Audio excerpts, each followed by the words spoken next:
they want. You got Matt's info. I'm texting him right now. Okay. But what were you talking about with Genesis? What's that about?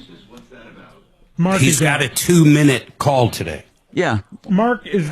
But I can do that. I mean, there's no. I hit. do it all the time. I mean, what were you saying about him? He might be on a plane. I see what you're saying. He's okay, on a I plane got right you. now, yes. Yeah, he's on a plane. Okay, gotcha. Thank you. Okay. Now I understand. Can you confuse us Major anymore, was going Mr. away, so wait a minute. Well, he's not going okay. anywhere. Mark. Hey, Mark, is your did camera you, going to be up? Oh my God. Yeah, in a little bit. You know, I know you're gay. You want to see Mark? No, I just want to know if he's going to be up. I know you like it. Okay, so I got the gang here today. We're all ready. No, I bet. Is Fuller I there? Get my email. I have. Oh yeah, he's been yelling the whole morning. Whatever. My God, I feel like I just entered the world of GARP.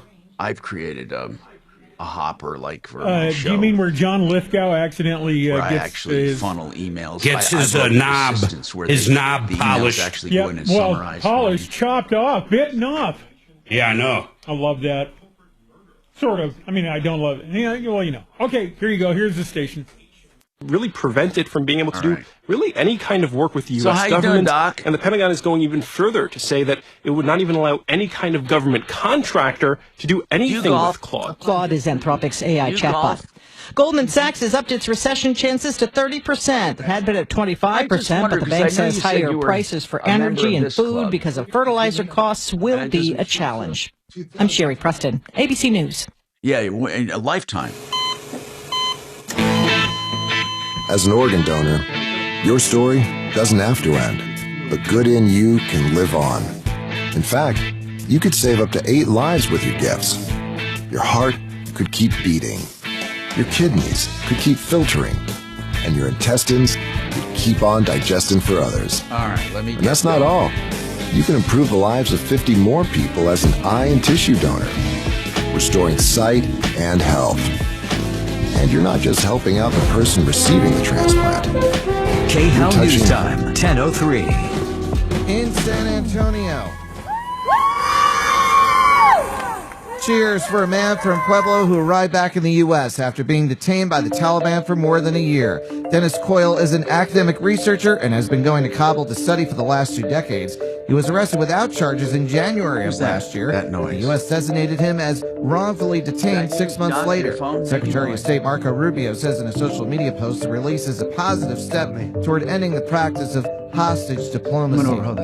More records are likely to fall because of the above-average temperatures hovering over Denver and the entire state. Alarm going off or something like that? Sounds like a cell phone. Is about to move through tomorrow. It's coming on return audio. The afternoon, and then we do have a fairly good chance of some showers Thursday evening, Thursday night. I'd put that chance at about 60% or so. Rodriguez says the temps Friday should fall to the 50s. What is that I hear? A cell phone or something? That's the latest. I'm Rob. We're not able to create any audio to come to you specifically right now. Something on 270 East at York. It's gone now. We had a little bit of a jam. It's over everything. Everything is that noise. Dun, dun, dun, dun, dun, dun. It sounds like a cell phone alarm. I still hear it. Still hear it? Yes. I am not feeding you anything right now. Okay, it's me. Sorry. I'm sorry, Shannon. Sorry. I just want it just takes a lot sometimes to cut through the coconut. No, it was a video. Sorry. I understand. Don't be sorry. Don't be sorry. And I'm sorry I have to yell to snap you out of shit. I'm sorry that you make me yell at you. Over 15 years ago to make custom blinds easy. I'll make you yell my name, MFer. Sure, you install and you save big on custom blinds. Plus, we guarantee they'll fit. Blindster.com. No, that was nothing. Nothing. Hi, I'm Kyle at Blindster.com. I started Blindster in my garage. We honor the biggest stars from all genres of music that you love listening to all year long. Don't miss our 2026 iHeartRadio Music Awards. Watch live on Fox tomorrow night, starting at 7 p.m. And listen on iHeartRadio stations across America and the free iHeart app. It really is.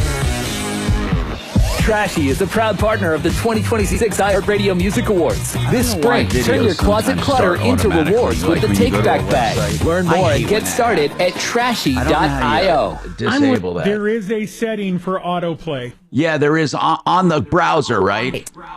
Correct. Yeah. Me the VIN, because good cars are worth more, and so are you. For top price. Yeah, and that's not that anybody cares anymore, but that's a data hog. You know, that used to really kill if you had monthly data. Natural stone or quartz. Call the Art of Granite for the best price.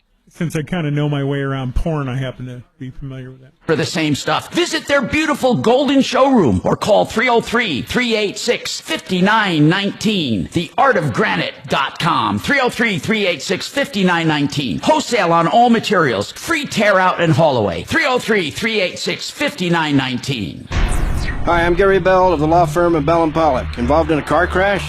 Injured?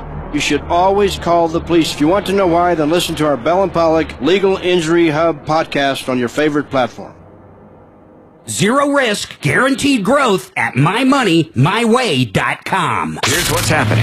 ICE now at the airports helping the TSA. We're going to help those lines move, make people safe. Democrats want Republicans to please fund TSA. But Democrats refuse to sign the Save America Act. Check in often.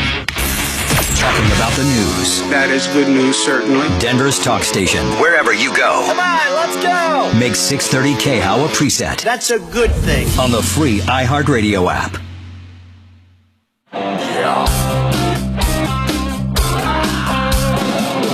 Ripped off, bad news. You need advice so you don't have to lose. We'll come running just as fast as we can.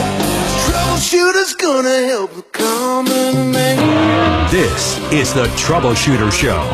Now, Tom Martino. Hello, Tom Martino here. Welcome to the show. I got Marc Mager with me. I think he's signed on right now. Mark, are you there? What's on your minds? I think he's there. I am here, Yes, man. sir. I'll tell you what's on my mind. What's on your Car mind? accidents, personal injury. Yeah. John Fuller is with us, personal injury attorney. We'll be talking about that as well.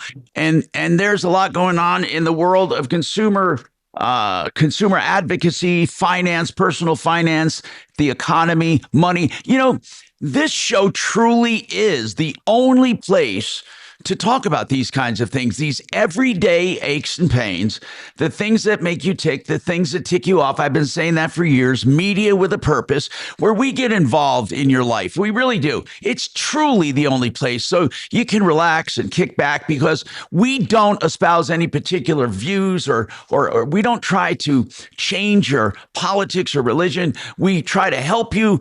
Everyone agrees. Speak for yourself, Thomas. No, I'm saying, Mark, we don't try to change people is what I'm saying, is that really this show is about help, and everyone agrees. Everyone. I don't care how asleep or how woke you are. Everyone agrees we should not be ripped off. Period. And ripping off is something that I've been fighting for 50 years or more than 50 years in Denver, 45 years. And then Marc Mager's been with me about half the time. And it's amazing what we have come across. And we love doing this. So people, remember, you need to let us know what's happening when you first encounter problems. If you call or give your friends the number to call, 303-MARTINO, we will help you. We will help you. Sometimes helping you is telling you where you went wrong and that there's nothing else you can do, but at least you get an idea of what to do, whether you're buying or selling or using, whether you're renting, you're employed. It can be about career, buying, selling. I always say who to buy, what to buy, where to buy, when to buy, why to buy. You know, like as far as buying things.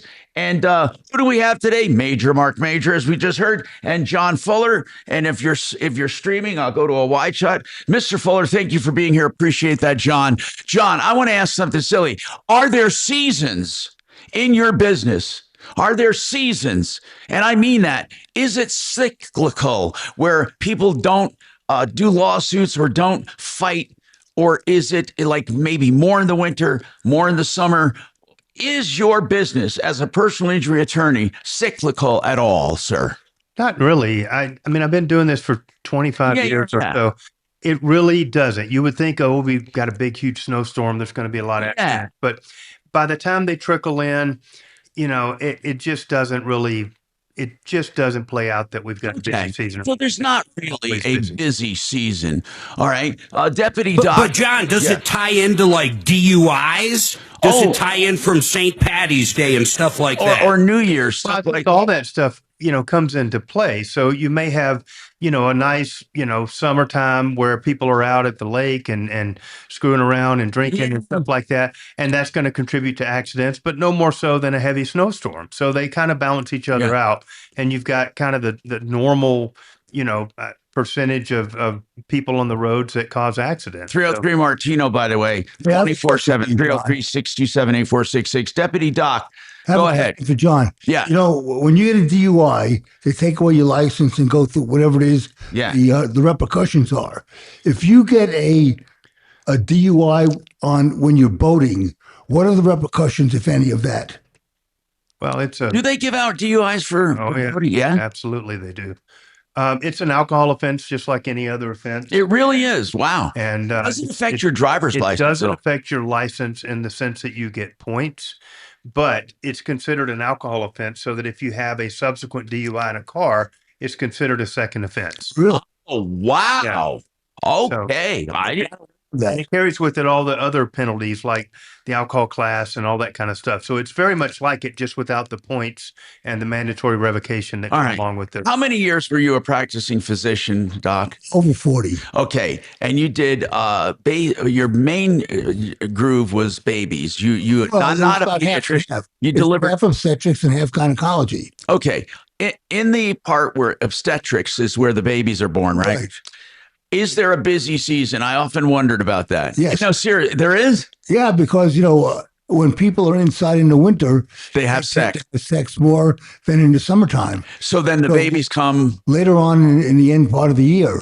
Oh, wow. Never thought of that, but that would be logical. Look, even my parents, we have 5 kids. 4 of us were born in November or December. Yeah. So anyway, 303-713-TALK is the local talk number, but you can call 303 Martino 24/7. And I mean that. Give that number out. I can't tell you how much bad information there is on the internet. I mean, just is. And that there's nothing you could do about it, but you feel like reaching out and strangling people or have a bullhorn saying, no, next door has to be the worst. John, do you ever look at social media and people talk about injuries and stuff and you think to yourself, what idiots? I mean, Facebook, next door, Instagram, people give out TikTok, the worst information in the world. I don't know if you've ever encountered that. I know, Doc, you probably did with health information. It probably drives you crazy. Yeah, you know what else, Tom? Lately, I've had so many people who have gotten this thing about, it looks like an official thing from the police department. Oh, yeah. Has everybody gotten that thing? Oh, yeah, about the fines and all that. By the way, just going... Okay, that's me again. I just probably triggered a video. Yep. Okay. Now, here's what I want to say. Okay, right now. Speaking of technology, I just can't believe this, but you heard about Meta and Facebook losing in New Mexico their case. Did you hear about it? And that is a landmark case. What did they find? Like 300 million or more against Facebook, saying they did not protect kids. $375 million, they're calling it. Jury finds Meta failed to protect kids from sexual predators. Now, they must have put on one hell of a case in New Mexico. I don't know if this will be tossed or not, but this is major. It's major news, major.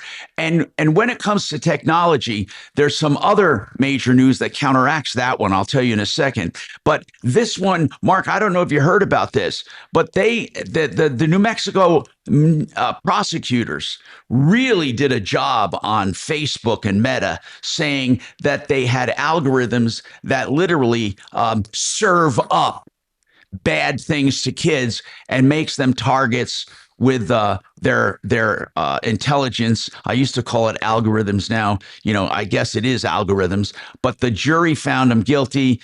And I'm telling you, it's going to be a major, major force in social media going forward, because just having a social media platform, that's one thing, but having content that they say endangers the users. So the attorneys were seeking $2 billion, by the way, for alleged violations of their state law. They're calling it an unfair trade practice.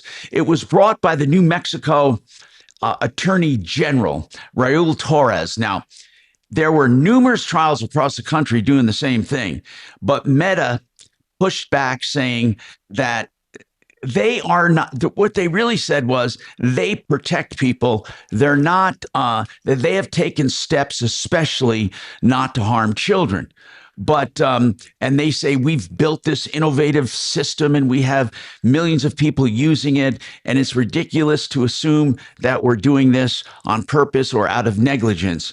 But this is a big case. Would this be classified, John, as personal injury? I mean, in general, when parents bring their suits against social media, you've heard like this one set of parents took, I forget who they took to court, and they're suing, saying that it harmed their children. That is a form of personal injury. Yeah, of course it is. And it's amazing how many lawsuits there are going on. So the jurors heard testimony from actual former employees who said that there's a concerted effort to keep kids online. Now, how that translates into danger, I don't know. In other words, I didn't get into the nitty gritty of this case, but somehow they're saying that Meta's algorithm basically helps pedophiles find potential victims. Okay. Now, again, I don't know exactly what they presented, but the jury bought it and said for sure they owe money. And so this is going to open up the floodgates. That's not the only case, though, Tom. There's another big one in L.A. that the jury's been out for 8 or 9 days on that's almost identical. I mean, it's not the same exact facts, but it's that they put profits ahead of safety for the children, and this set of parents is suing on because their daughter, I think that's what I was talking. Right. So that's in California. Yeah. That jury's still out, but it could come back and truly be a monumental case. I mean, that has the potential to be way bigger than the New Mexico deal. The New Mexico case was brought by the AG's office. Right. That's almost like a on behalf of the people, kind of thing. Right. The one in California is a private plaintiff suing, which could open the floodgates. Oh my God! Similar stuff. You know? And now they actually said it contributed to the suicide. Yes. Yep. You're right. Can you imagine? What would they have? What do you have to show? I mean, how do you blame social media for this? They must find some real dirt in order to move forward in a trial, because in a trial, you have to have more than just, more than just what it reminds me of, philosophy. guys? Yeah, what's that? It reminds me of Tipper Gore. Do you remember what that was about? It was about, it had to do, video games making kids kill people. That's right. Or think about the tobacco lawsuits way back when and stuff, I mean, there's all these cases historically about companies putting profits over safety and everything else. It's the same basic concept here, just in a little bit more nuanced way that's plus 30 years from when the tobacco suits. Change anything, that's going to be the big deal. The tobacco, there was a direct correlation between use of tobacco and cancer. Where here, it's an inference. Exactly. It's not a one-to-one relationship. No. And how do you? I don't even know how you go ahead. They're certainly alleging that it is. Yeah, but how do you prove? First of all, what obligation? I don't even know this. What obligation would a social media platform have to protect participants? Can't they just say use at your own risk? I guess if they're minors, they have some responsibility here. At least this New Mexican jury found that they do. I mean, to the tune of $375 million. So this is what I'm saying. Will it, or what I'm asking, will it change anything? Truly, does it change anything? I mean, look at TikTok. TikTok probably if we ever had the numbers, the staggering numbers on the health problems and the suicides and all of the things that causes, do you blame TikTok? They allow these videos to be up there. I mean, really, how much can you hold the platform responsible for? What exactly are they supposed to do to protect teens? Okay, we can look at the opposite. Okay, they're saying they did not protect kids. What do they do to protect kids? They could possibly just ban certain age groups completely, and if they get around it, say, look, we're age restricted. We can't help it. Why do they even have an obligation to protect kids? Isn't that the parents' job in most cases? See, that's what I don't understand. And the headlines say, Meta failed to protect kids from sexual predators. Okay, well, so what does that mean? If the kid gets a hold of a gun in your house, or a neighbor's kid gets a hold of your gun, they don't go after Smith and Wesson. They don't go after the gun manufacturer. They're going to go after the person that had it. So how did they aid these pedophiles? So think about this. I mean, the New Mexico case is unique in and of itself, but the California case is basically alleging that these companies design their algorithms and their programs to addict children. Right. Okay. Right. That's right. That's an intentional outcome that they're alleging. What about the pedophiles, though? That's the part. How do you make that connection? Wait a second, hold on. John. We'll come right back, Mark. Mark, keep that in mind. We got to take this break. 303-713-TALK, 713-8255. By the way, Frank Duran, therealestateman.com, was on the show yesterday. We had a ton of positive feedback. And I want to tell you, he's doing free market analysis of your home, okay? So if you want to know what it will sell for, he's going to look at his database of information with comparables, supply and demand, neighborhoods, features of your home, interest rates, and come up with what he believes you will net from that sale before you even list. And it's free of charge. 303-920-1622. Frank Duran, therealestateman.com. Thank you. Okay, guys. Who are we going to get for the 2 minutes? You. Me and Mark. Okay. Yep. Media. Free non-woke news with 7-day catch-up DVR. Upgrade to the Patriot package featuring Newsmax. You got it. Family. Go to truthplus.tv or download the Truth Plus app today. Make TV great again. So, Mark, I know you've had a lot to do with Genesis Total Exteriors. What have they actually done for you? We love these people. We refer people to them all the time. What did you have them do? What do you love about them? Well, they replaced some siding years ago after a hailstorm. On top of that, they have painted the exterior of our house. They have painted the entire interior of our house. And they've done work on our barn. They have also done work on one particular bathroom in our house. I love Mark and the gang, man. You're going to get an honest upfront price on whatever project you have. Now, Mark, what I really like is when it comes to storms, for example, or insurance claims, you have everything under one roof. Like they do the roof, by the way. They do the eaves and the soffits and the siding and the fascia and the doors and the windows and the decks and the painting and the outbuildings and the fencing. They can walk your property, everything on one invoice, and they do such a great job. They even do mold detection and remediation the honest way. Bathrooms and kitchen remodels, basement refinishing. So in fact, they're almost a one-stop shop for everything. If you're going to do home improvements, yeah, Mark, what were you going to say? Well, I was going to say the last insurance claim Susan and I had, it was horrible. We had some flooding in our kitchen. Genesis teamed up with Paragon Services. My insurance company said, hey, I don't care if you have a claim. We're not going to pay you a dime. By the time Mark at Genesis Total Exteriors got done with him and Matt at Paragon, listen to this time, I got a check for $40,000 to redo our hardwood and other things in our kitchen. I love Genesis Total Exteriors, and anybody out there, you can call them up. Free estimates on all your projects. Just go to GenesisTotalExteriors.com. 303-679 8509. Now, also, Frank Duran, I can't say enough. Again, I want to emphasize this market analysis he does of your home is free of charge. Why would you have it done? Well, don't go through all the big hassles of listing until you talk to him. And you'll say, wait a minute, I can get that much for this house. Or you might say, I thought I could get more. But he will give you an accurate assessment of what you can sell that for, what you will net. He can even look into what you can buy if you're downsizing or you're making a lateral move or you're moving up. He can do all of that. And all of these services are free of charge. Frank Duran, therealestateman.com, 303-920-1622.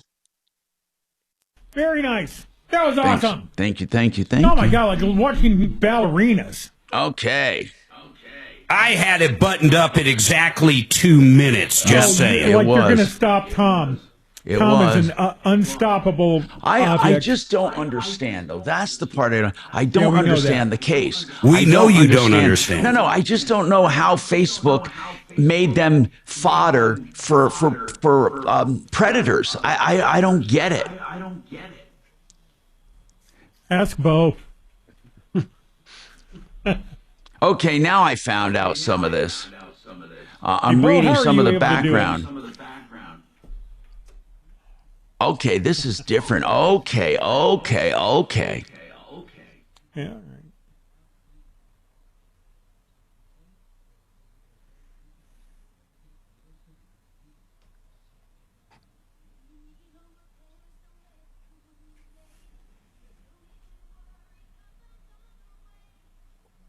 Plumb line, the name you can trust.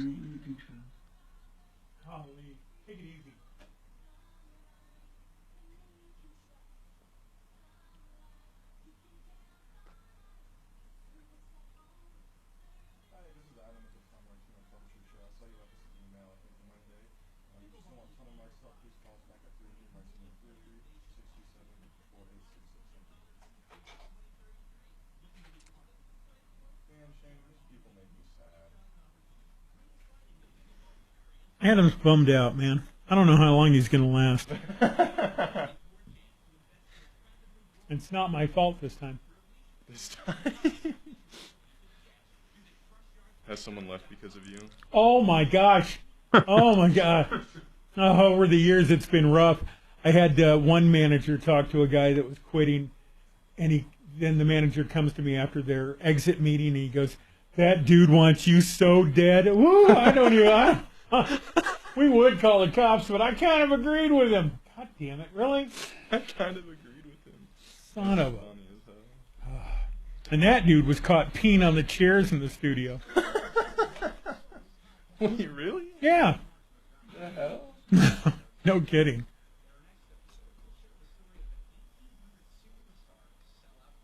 All right. Here we go. Our American Stories. Hi, Tom Martino here. Welcome to the show, 303-713-8255. So reading more about this Meta case, it's incredible.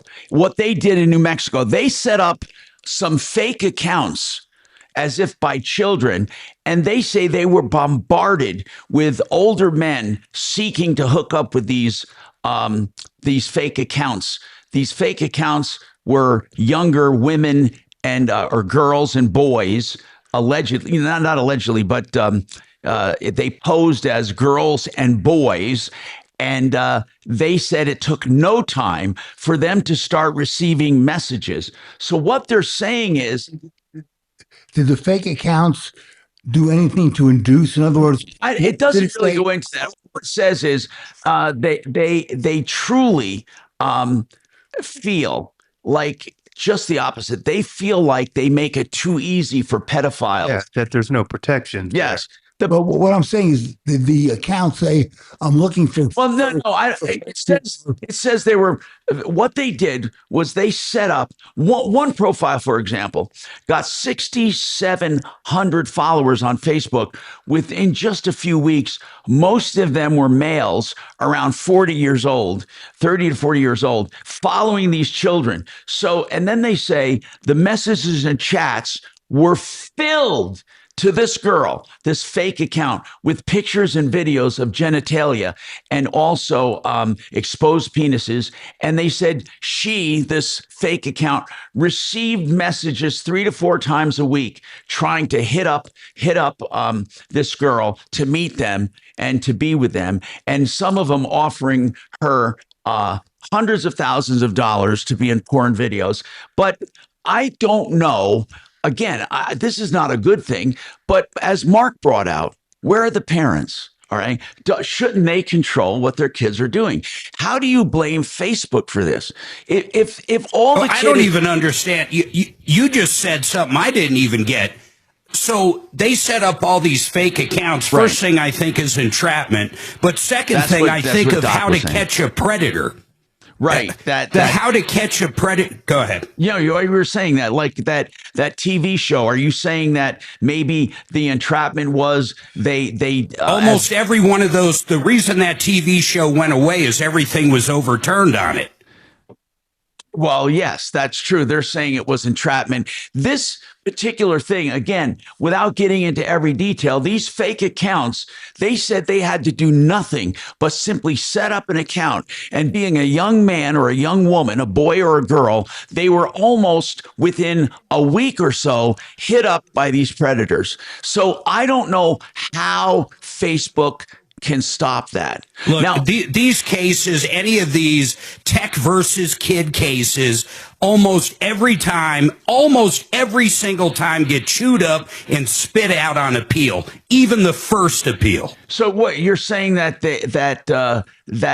they're thrown out based on what?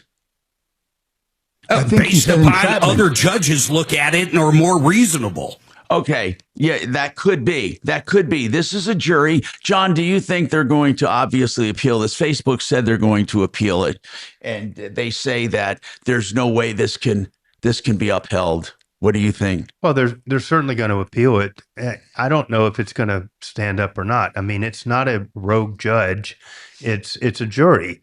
And the jury found that these children were put at risk and that the company did not take steps to protect them. And here's the thing, Mark, before you get off on your holy roller, whatever position of parental responsibility and stuff, you have to remember that all of these social platforms claim that they have protections in place and they claim that they go out of their way to keep this from happening. But in reality, they don't. And that was really what this case was about. It was. You know? They don't have. But what I'm asking, this is what I'm asking. Maybe I just get too practical. What protection can they possibly have? I mean, maybe you keep a predator from messaging a girl and posing as a young man and trying to get this girl to meet him. Why don't you stop that? Don't let him on there. Hold on. I want to dive in. Let me rebut what John just said. Go ahead. So, first of all, I think the parent should be there no matter what. But I think the judge 100% is not reading Section 230 of the Communications Decency Act. These guys are shielded, and that's why these cases are constantly overturned. Mark, explain more of that, please, that you looked up there. Well, Section 230. Go ahead, John. He knows about this. I don't. Go ahead, Mark.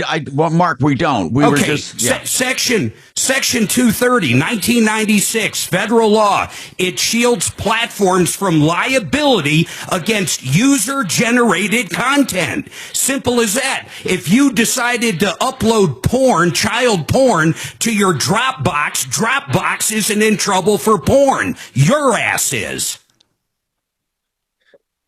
I think really the issue here, Mark, is not so much where you're going with the Section 230 issues, but the mere presence of minors on this platform and whether or not they should be allowed on the platform and the protections that they take to keep from exposing them to the general, masses that are out there. I mean, I think that's a big part of it. That's what I'm getting at. Well, maybe you don't let them on there in the first place.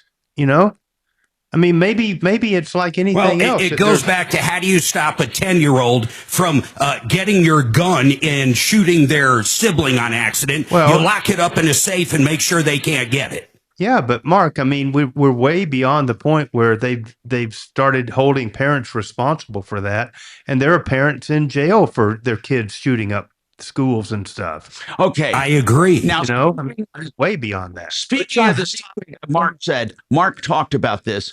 Can platforms be held responsible? Bottom line, they can't. Listen to this: a $1 billion copyright verdict was overturned by the Supreme Court, and this goes to what Mark was saying. They're saying in this case it was Cox and Sony. Sony was saying that Cox allows copyright and trademark infringement by allowing people to download and upload and all of that. And there was a $1 billion verdict against Cox by Sony, saying there is no way this verdict stands with 230. Section 230 needs to be rewritten. Mark, the Supreme Court threw it out and said all they do is provide a platform. They can't be held responsible for the illegal activity that goes on it. Now, Mark, you and I both know a guy that went to jail. Didn't he go to jail for 2 years? Didn't he do for 2 years? He had a server, and on that server there was a guy doing movies, and they were bootlegged movies, and they were on this guy's server. This guy, even though he was a jerk, I mean, I didn't like him too much, he did not really contribute to this. He had a server, and the courts found back then that the criminal court, I mean, he was charged with some ridiculous crime for allowing this copyright infringement, and he was sentenced to jail. He literally did jail time because he had a server, and on that server, people were downloading movies. He did not put the movies up there. All he did was have a server. Much like Cox here, they had a judgment against him for $1 billion. The Supreme Court, and the other thing is, think of on appeal just the $375 million within itself. I think that was the maximum civil penalty in that state of New Mexico. I mean, that's insane right there. So let's say it does stick. The $375 million's not going to stick. No, it didn't, Mark. It did not stick. And here's what Justice Clarence Thomas says. Under our precedents, a company is not liable as a copyright infringer for merely providing a service to the public with knowledge that it will be used by some to infringe copyrights. They can't stop it. All they're doing is providing a platform, basically, and should not be held responsible. So on that same note. But hey, Tom, listen, do you think that might have been a different outcome if the testimony had revealed that they designed their platform specifically to accommodate people trying to rip off movies? I think there would have been a different outcome, don't you? Okay, but that's what happened in New Mexico. The reason 230 wasn't an issue, they did not base this on the content. That was not the basis of the verdict, nor the allowance by the judge to let the suit go forward. The reason it went against Facebook is because they design it. They designed their features without protecting children. They specifically failed to put protections in place. And they specifically, the case was about. And they specifically designed it to keep kids online, right? To keep them online. They design it to keep them online. Absolutely. So they're saying they contributed to it. And it's more than just providing a platform. They actually not just provide the platform, but they actually induce these kids to stay on longer, which thereby exposes them to more risk. With their algorithms and their protection. Again, we got more coming up. This is a very, very interesting topic. In one case, you have the Supreme Court throwing out a giant verdict on copyright infringement, but then you have another court in New Mexico saying, hey, and a jury saying, look, Meta, you attract our kids and you don't protect them. In fact, you make it so they stay online longer, yet you don't protect them. Now, let's talk about protection when it comes to the best price for whether you want an air conditioner or a furnace. RenewHomeInnovations.com guarantees the lowest price. RenewHomeInnovations.com, 303-904-2000. This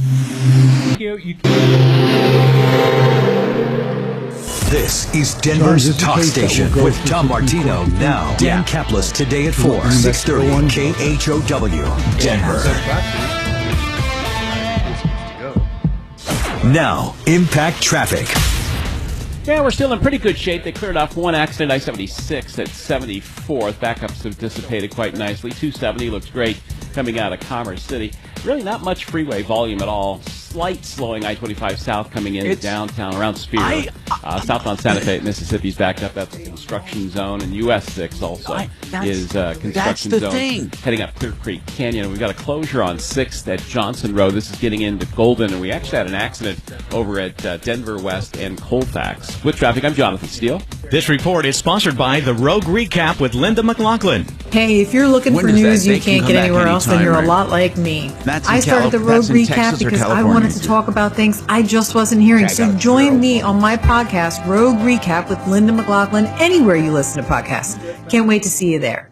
You know, we love the guaranteed lowest prices and best values. That's what we do here. We try to bring you the best deals. Euro Plumbing Colorado, EuroPlumbingColorado.com. They promise the best prices when it comes to plumbing. You want a sump pump? You won't get it less expensive anywhere else. You want a water heater? My God, they do water heaters and they will beat any price. In fact, they're tankless water heater experts. They can also repipe your entire home with PEX. If you're going to do repiping, get the best price and the best product, Lifetime Plumbing, freeze resistant or freeze proof. That's PEX Plumbing. They do it all, including drywall. Any plumbing need, the best price, EuroPlumbingColorado.com, 720-500-3000, 720-500-3000. Thank you.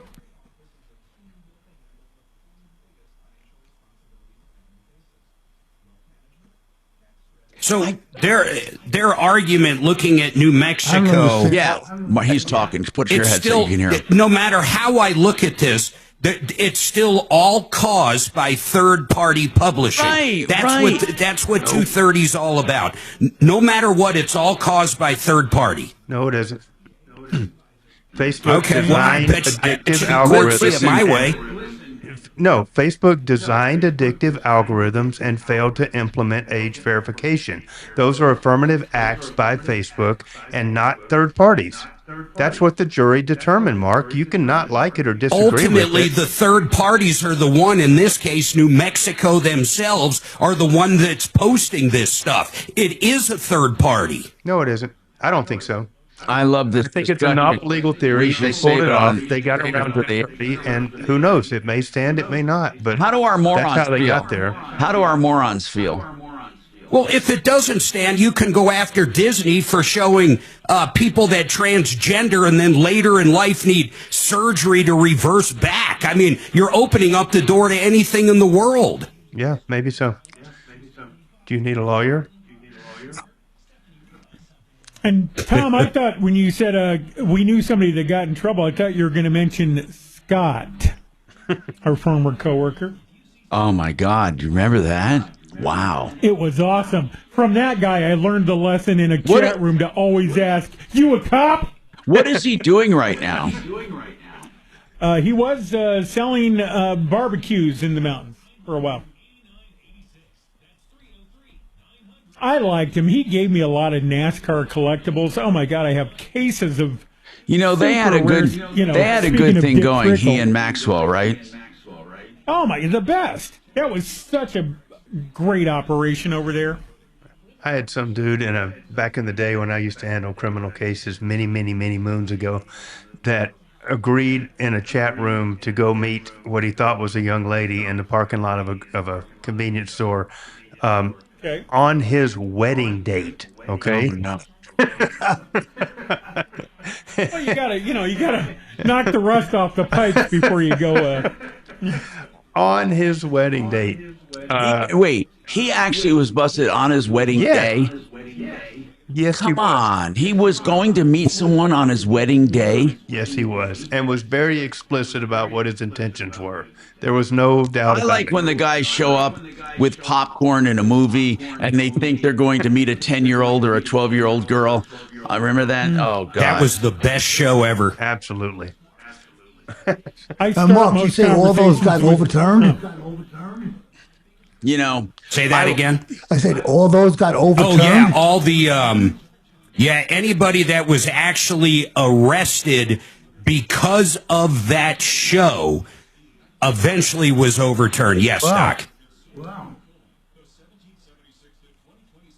I usually ask at some point, please tell me you're a 35-year-old cop pretending to be a 10-year-old. Social media is a scourge. Hot. I swear to God, it's a scourge. Well, it's helping us a little here. Think about everyone's a celebrity, for God's sakes. Everyone. I don't like anybody taking anything away from you, Tom. Yeah. Oh, gosh. All the world's a stage. Who said that? Shakespeare? Yep. He was kind of self-absorbed, then too. Who also said, it wasn't Shakespeare, but the 15 minutes of fame. Who was that? That was Andy Warhol. Andy Warhol. Oh, did he? What did he say, basically? Everyone? Yeah. MyWay.com. I'm Tom Martino, your troubleshooter. You know, this all boils down to one thing: social media. Now, listen, it's amazing to me. You know, it used to be if you wanted relevance, what did you do? You know, I don't remember. I mean, sometimes you had a job that made you famous and gave you relevance. But right now, anyone can take a shot at their 15 minutes of fame. Everyone wants to be viral. Everyone wants to be a celebrity. I swear to God that you go and watch people. Everyone's taking pictures for Instagram or Snapchat or TikTok videos, their whole lives. I love these people who are online and like even an upper middle-aged woman showing you a fashion from Target. I mean, there's so many accounts, millions of people striving for celebrity. So social media in and of itself has really opened up the world to everyone. I've said this before. If you were a guy that liked sitting around eating poopy, you were the only one who knew that, and you're crazy. And you were on your own. Now you can hook up with other people who like eating poopy, and you have a whole community of poopy eaters. And it's amazing to me that there's something for everyone. But what is the question is this: do the platforms bear responsibility? Mark and John Fuller here, we're having a discussion off the air. Go ahead, Mark. To me, it kind of goes back to this. You guys remember Grand Theft Auto? It's still a big game. Here's a game, and there's been numerous lawsuits saying that this is a game kids play, and it makes them violent. It makes them want to go out and steal cars, and they did engineer the content of the game. And every one of them, included in California, have all been overturned, people that have gone after it. Same with Disney and some of their expression in some of their products. Okay, so John Fuller said it was more than providing a platform when it came to this Facebook case. John, you were saying off the air, and say it again, please. You were saying that they literally designed it to keep kids on the air and or to keep them online, and they bear responsibility because they did not put protections in with that. Yeah, so 230 was litigated in this case. It was. They used it as a defense. Right. And so they tried to file a motion to dismiss, and had the judge granted it, the whole case would have been thrown out at that point. Right. They beat the 230 motion by saying, no, Judge, we're not here talking about content.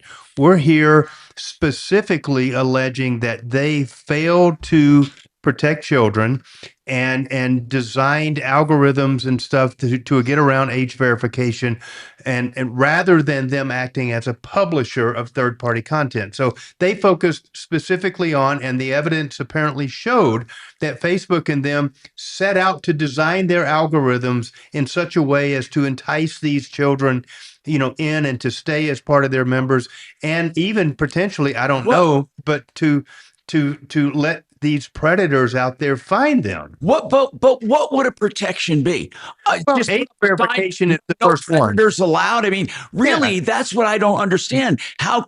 What is protection? What is it? Age verification. It's like how do you age protect a rated R, rated X movie or a porn site? You say, okay, are you over 18? Would that it's be the good dumbest enough? thing I've ever seen. If they had age verification like that, would that be enough? If they had you had to hit a button? I don't know. I mean, I don't. How am I to? I'm not the judge in this case. But what about if I'm producing widgets? But here's the thing. Let me finish. You're producing widgets. Go ahead. That are a toy for 10 to 14-year-old kids. Okay. Yeah. And I want mass exposure. Yeah. So the algorithm is getting more kids to be online so they can be exposed to my product. Right. So I can sell more. I mean, so you can't say that the algorithm was designed for illicit purposes if I say it's for marketing purposes. No. Everybody wants eyeballs and they want them for a long time. I got to take this break again. But people, what do you think? Really, truly, do you think social media should be responsible to some degree as to what protections they give to kids, and what would that protection look like? More right after this.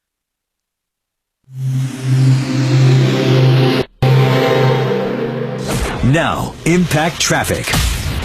Yeah, we're still in pretty good shape. They cleared off one accident, I-76 at 74. The only way to do it Backups will have be dissipated quite biometrics. nicely. 270 looks great coming out of Commerce you'd have City. to have- Really not much freeway volume at all. Slight slowing I-25 south coming into downtown around Spear. Southbound Santa Fe at Mississippi's back up. That's the construction zone. And US 6 also and I don't mean the is parents as in it's construction the zone parents' job. heading up Clear I mean, Creek Canyon. We've got a closure on you're 6th reminded, at Johnson we're Road. having- This is getting into Golden, and we actually had an accident over at Denver West and Colfax. With traffic, I'm Jonathan Steele. This report is sponsored by the Rogue Recap with Linda McLaughlin. Hey, if you're looking for news you can't get anywhere else, then you're a lot like me. I started the Rogue Recap because I wanted to talk about things I just wasn't hearing. So join me on my podcast, Rogue Recap with Linda McLaughlin, anywhere you listen to podcasts. Can't wait to see you there. I love the best prices. This is the theme of the show in many cases.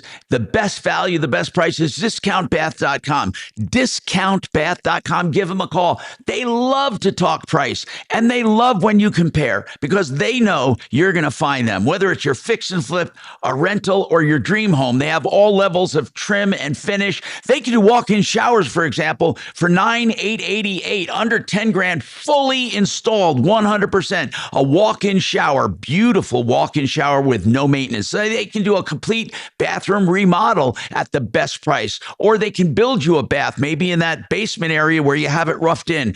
Again, they'll talk price. They'll come and see you. They'll do it online. Your choice. Discountbath.com. It all starts there. 720-979-2322. Discountbath.com. Now let's talk about value when it comes to selection as well. Gravina's has the greatest windows. I should say the greatest selection of windows.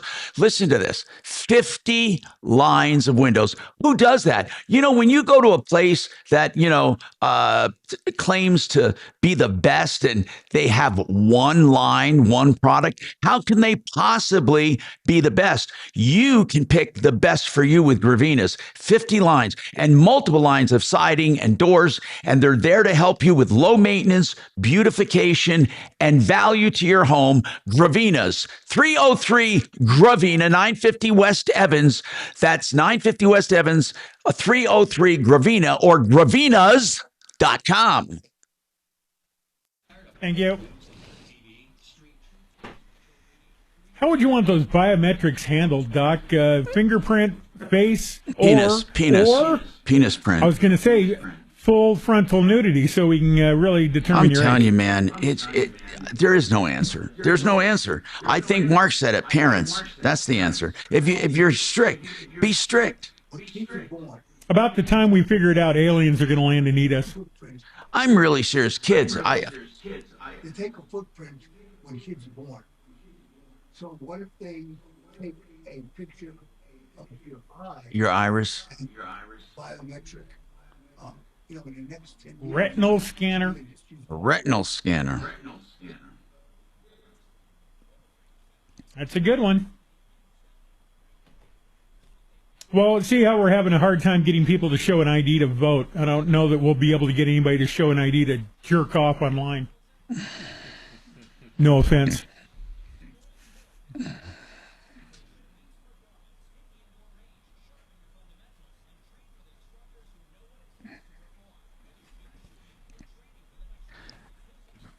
You know, it's really amazing, though, truly amazing. Social media. John, do you find it disturbing at all? Social media. Just in general? I mean, really, that the amount of people striving. The amount of disinformation on social media is utterly staggering. It just, you know, it's a huge part of the downfall of, you know, everything that's right and holy in this country. And I mean that seriously. You've got so much stuff. If you believe that, you know, chickens are in charge of the Pentagon, you could probably find a webpage that supports that and a group of people that support it. And, you know. Hey, don't knock it. Have you ever seen them play tic-tac-toe? They kick ass. They win every time. Every time. Just, I mean, every fringe theory has support out there. And it just leads to people being completely off their damn rockers about everything that's right and holy in this country. Politics, the government, laws, people, relationship, drugs, medicine, law, everything. Everything is full of just complete disinformation. And so, yeah, you know, I agree. Against a chicken in a tic-tac-toe game in New York. It is terrible. It's 100%, and our leaders do it too. Our leaders will post complete bullshit that there's not a grain of truth in. I agree. I just looked it up. It was Kurt Vonnegut that wrote about that damn tic-tac-toe chicken in the Village. I love Kurt Vonnegut. I know, but he'd sit there and he was at some bar in Greenwich Village, and he'd go in and try to beat that chicken and could never beat the chicken. Have you ever read any of his stuff, Vonnegut? I mean, Slaughterhouse, what was this, Slaughterhouse 5? Oh, my God. Hey, I'm Tom Martino, and we're talking about social media and the responsibility of the providers of social media and also the responsibility of people with servers. Listen to this. It was a 9-0 ruling, 9-0, unanimous. The Supreme Court threw out a $1 billion judgment against Cox, saying that there is no way, basically, they said, they should be held responsible for what users do with their platform. Then, on the other hand, in New Mexico, you have a verdict against Meta saying that they're responsible for predators finding children on their platform, and they don't do enough to protect children. So courts, depending on where you are all over the board. And there's going to come a time when this is going to be ferreted out. I believe legislation might be in order. What do you do, though? How do you protect kids? I truly mean this. Mark said it right in the beginning, parents. I mean, truly, that is where you do it. That's the responsibility. Know what your kids are doing online. I mean, should responsibility be placed there?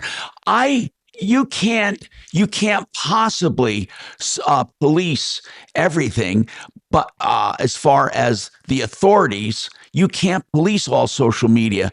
And at some point, you're going to be infringing on freedom of expression and freedom of speech. I think that it's impossible. It's impossible to protect kids online. So when the court said in New Mexico, the jury said Meta did not do enough to protect children, John, how could they protect children? You said it was more about not just the lack of protection, but the proactivity they had to keep kids online. Yeah, I think that's right. It came down to their taking steps or not taking steps to protect children and have age verification in place. All right, we got more coming up on the Troubleshooter Show. 303 Martino. For plumbing, heating, cooling. That was tight. Instinct Plumb. Keep it tight. I just find it hard to believe Jefferson and Madison, those guys didn't predict this.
All right. I'm going to keep her mic down so you can talk a bit. Do you want anything, John? I'm good, thank you.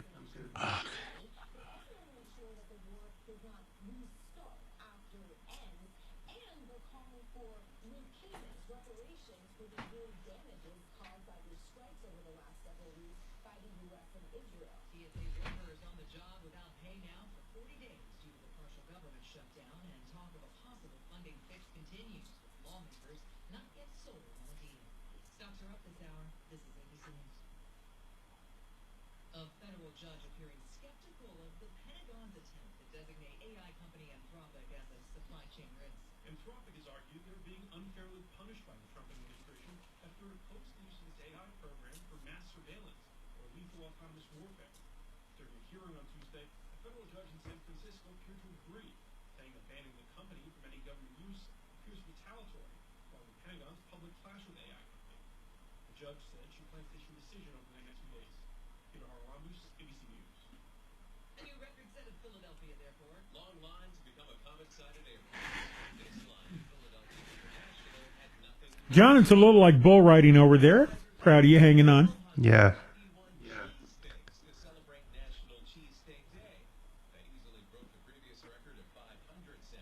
Oh man, there it is. Well, lines could be bad. It is it national or internet? National, I guess. Cheese Steak Day. Oh, yeah, I'm in. boy.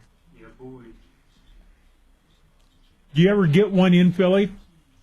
No, never been to Philly. I used to do arena football games there with Elway back in the day when we played the Philadelphia Soul that was owned by John Bon Jovi. And that was a great combo of people, Elway and Bon Jovi. Those were some good weekends. But, man, ordering at Pat's Philly cheese in Philly is a religious experience. Well, they put you through it. You walk up, and there's always a line 24 hours a day. And it's like an outdoor little double-wide trailer where they're cooking in downtown. And you walk up, and there is a menu that says things like original, ultimate, low-cal. There's maybe 4 sandwiches you can get. And you say the name of the sandwich and then move on. It's like Soup Nazi. Right. And I get there, and I'm with a guy that was producing our broadcast at the time. And he gets there and goes, well, let's see, can I get the onions on the side? Yeah, and, is there original? Hey, goddammit, look at the menu. Just say the name. And they went nuts on me, almost started crying. So I walk up and I go, what he has. original with cheese, and they go, see, your friend could do it. What's your problem? And they wouldn't give up on this guy, and he was in tears. It was great. That's awesome. Just order the goddamn sandwich and move on. You're holding everybody up. There's some of those New York delis and stuff on YouTube that are just funny as hell. The same kind of thing, you know. Oh, you better be ready. Just terrorizing the customers, you know. Awesome. Awesome. I remember I asked for butter once, a side of butter in New York at some deli. I don't know what I was having. I had toast. There was toast, and I asked for extra butter. Extra butter? How the hell do you want that to come? Extra butter? And they brought me drawn butter, like I was having lobster with my toast. Little crab legs with your toaster. Butter. Right. Right. What do you mean butter? God damn it. God damn it. Butter with your toast.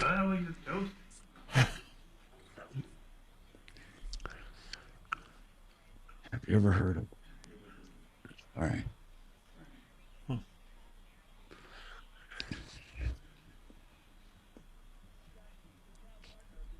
Tom, what you having? A cup of decaf there?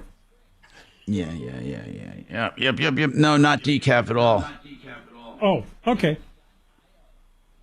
You know, John, I agree with you 100% on what the judge was saying and how they threw out 230, but ultimately they were too narrow in the decision. 230 does cover it because all the crimes that were done, even if they begged for predators to come on, Facebook was not the content provider. Other people put up the content. They're not looking at it broadly enough. It does protect everything. Okay. Well said. Are you paid by the word, John? Very nice. Is okay one word or two? I mean, 2 words.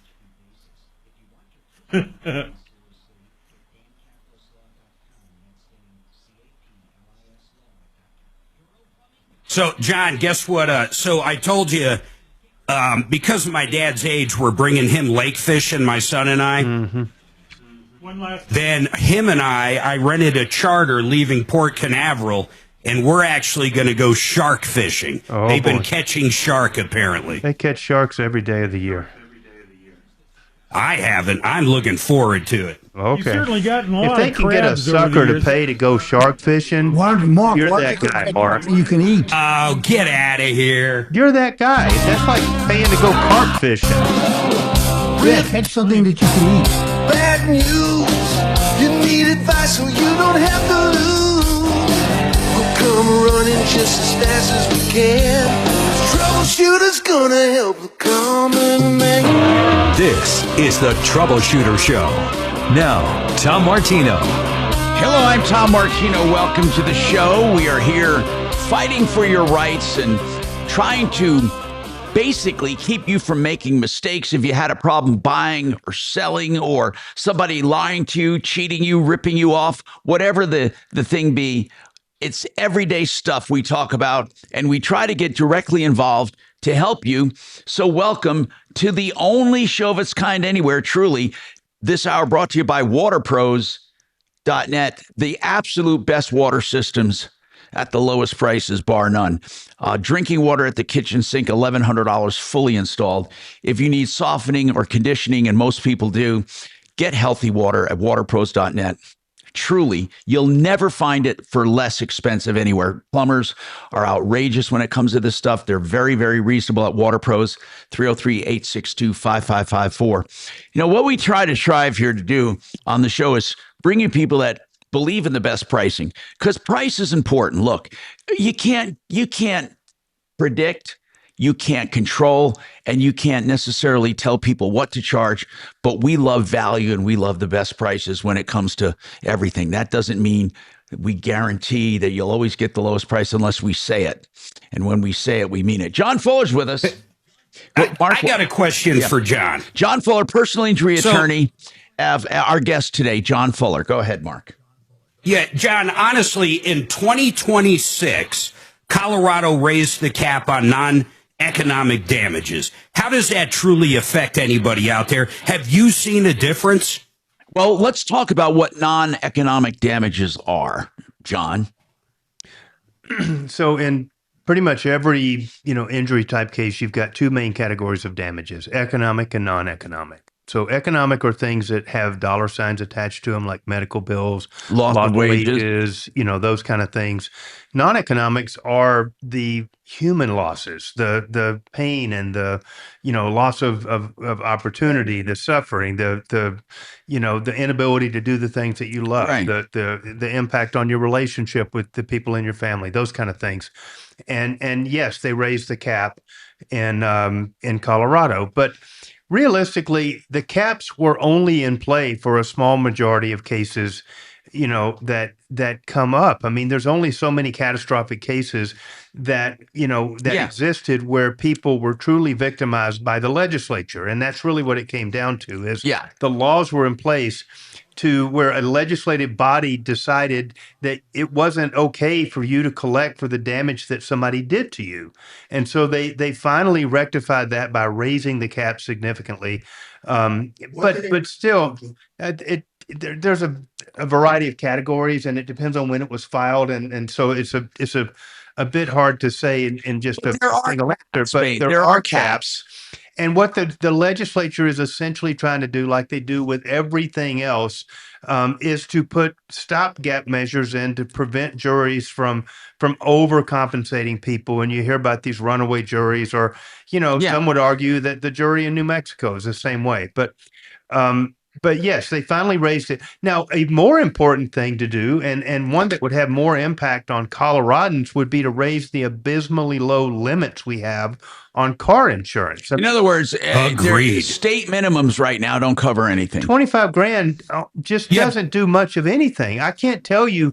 I just had a conversation yesterday with another attorney, and we were talking about, just the stratification of cases across the spectrum. 25 grand is almost, it's nothing to settle a case for 25 grand and to get policy limits. The hard part and the work is to how you get out of a case for only 25 grand, if that's all there is. So how do you deal with the subrogation carriers? How do you deal with health insurance? How do you deal with outstanding medical bills? How do you deal with the collection agents coming after you? And what difference does it make what the state minimums are? People just don't buy insurance anyway. Well, a lot of them don't, and that's a bigger problem as well. But those that do, that think that 25 grand is being prudent about the responsibility that you have as a driver on the roads, is ridiculous. It truly is ridiculous. There is nothing that makes 25 grand a good and reasonable number. And I know people trying to save money doing that, and they have a lot to lose. They don't understand. If they're in an accident and their insurance is not adequate enough to cover the other party, you're going to get sued personally. People don't understand that. If you have assets, I mean, listen, a lot of people own homes that have appreciated a lot in a number of years, and they're sitting on equity that, they're not wealthy, but they've got big chunks of equity out there. Those people are at risk. And if they underinsure consciously by getting the cheapest insurance that they can buy, they're at risk of putting those, that equity at risk in the simplest of accidents. Okay, here's the thing. We're talking about injury and awards and all that because of this case he alluded to. He said the New Mexico jury. Here's the deal. They found Facebook in New Mexico liable for breaking state law because they lure kids to Facebook and they don't protect them. They the prosecutors in New Mexico set up fictitious accounts of young people, girls and boys, fictitious accounts, and found that within days they were being hit on by predators, and that these predators are dangerous.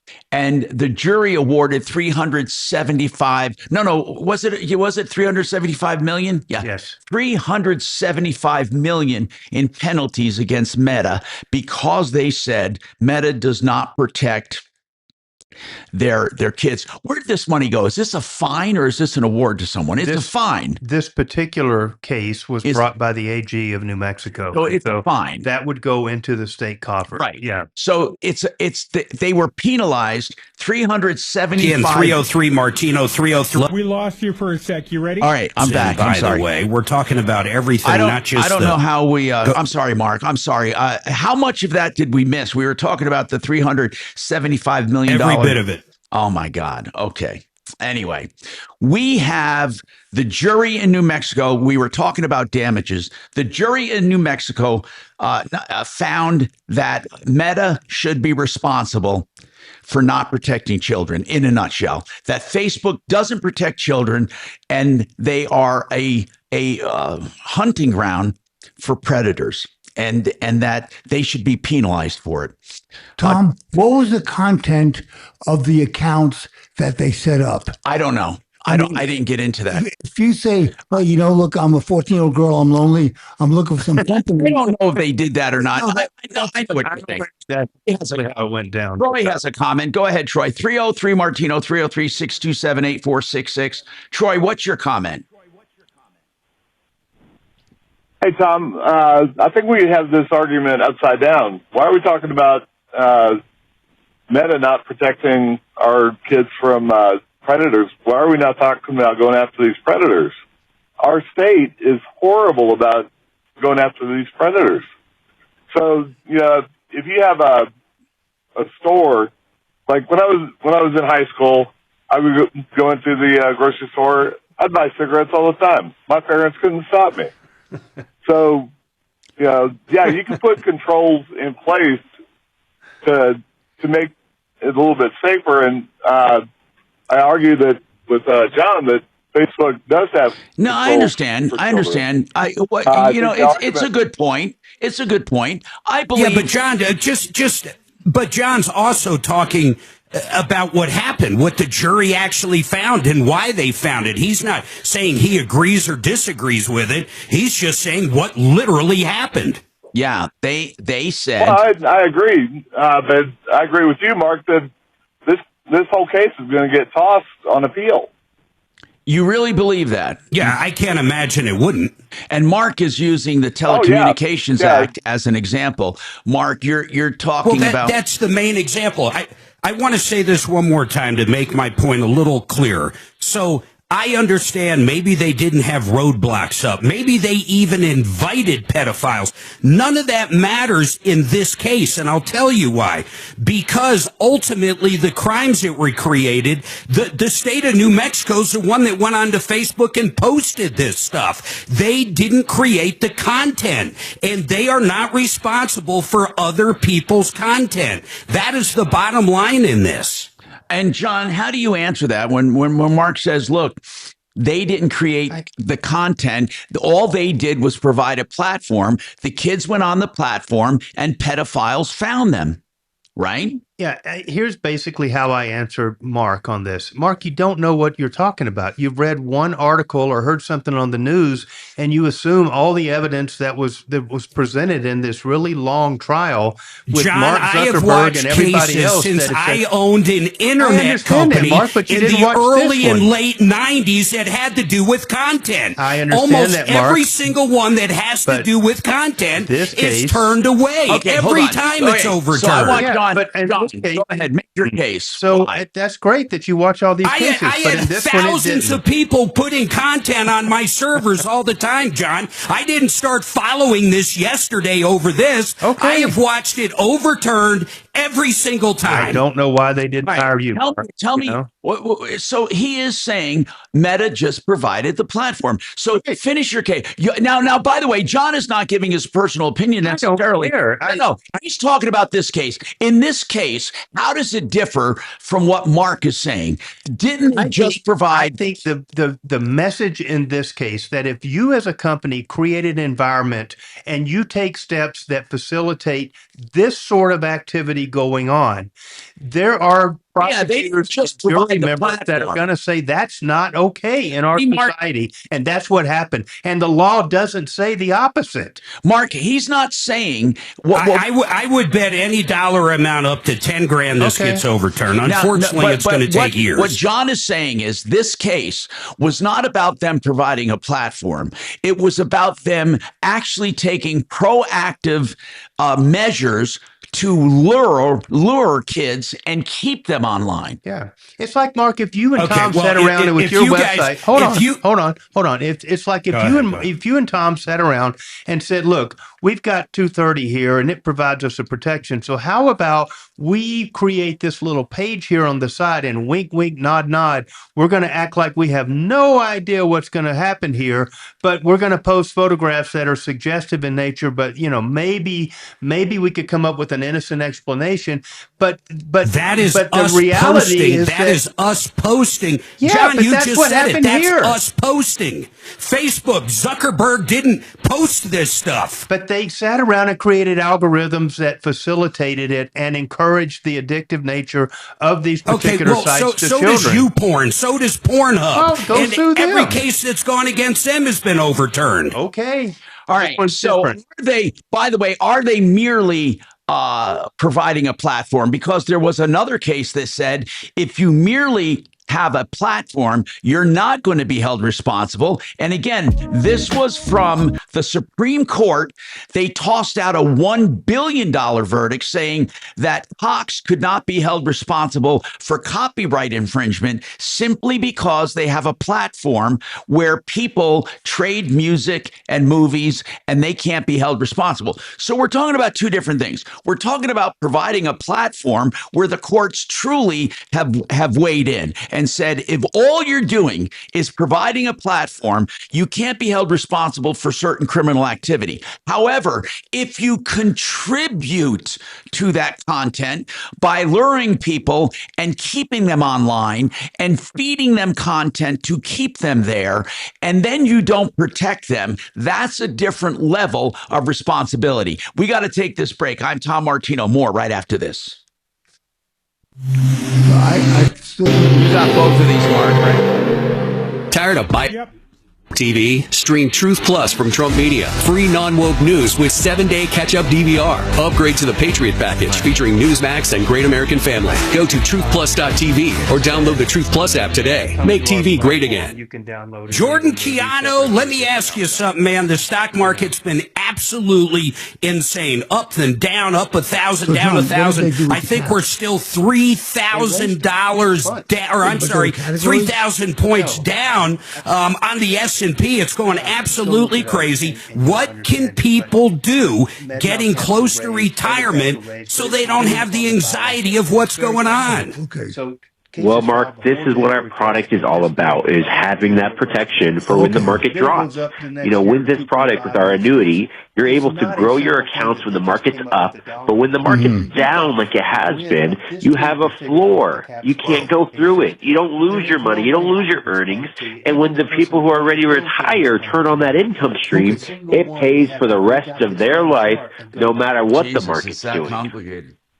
Not only that, if you think about long-term care, we didn't really dive into that part of it. So you've got a guaranteed pension that's never going to end. In fact, what I really like about it, Jordan, is you can't outlive it. If you live to be 110 years old, these products you have will still pay you that amount of money every single month till the day you die. And if you ever need long-term care, and as we all know, as you get older, no one can afford that insurance. There's a long-term care benefit where that paycheck will literally double. And I can't emphasize this enough. You have to call and talk to them. If you have an IRA with $300,000-400,000 in it, I'm not saying you buy an annuity for the full amount, but I would sure take a good chunk of it and put it towards guaranteed money. Then you don't have to worry about that mortgage payment or helping the kids or helping the grandkids. It's guaranteed money, and you take care of that long-term care factor. I want you to go to mymoneymyway.com, call up and talk to Jordan.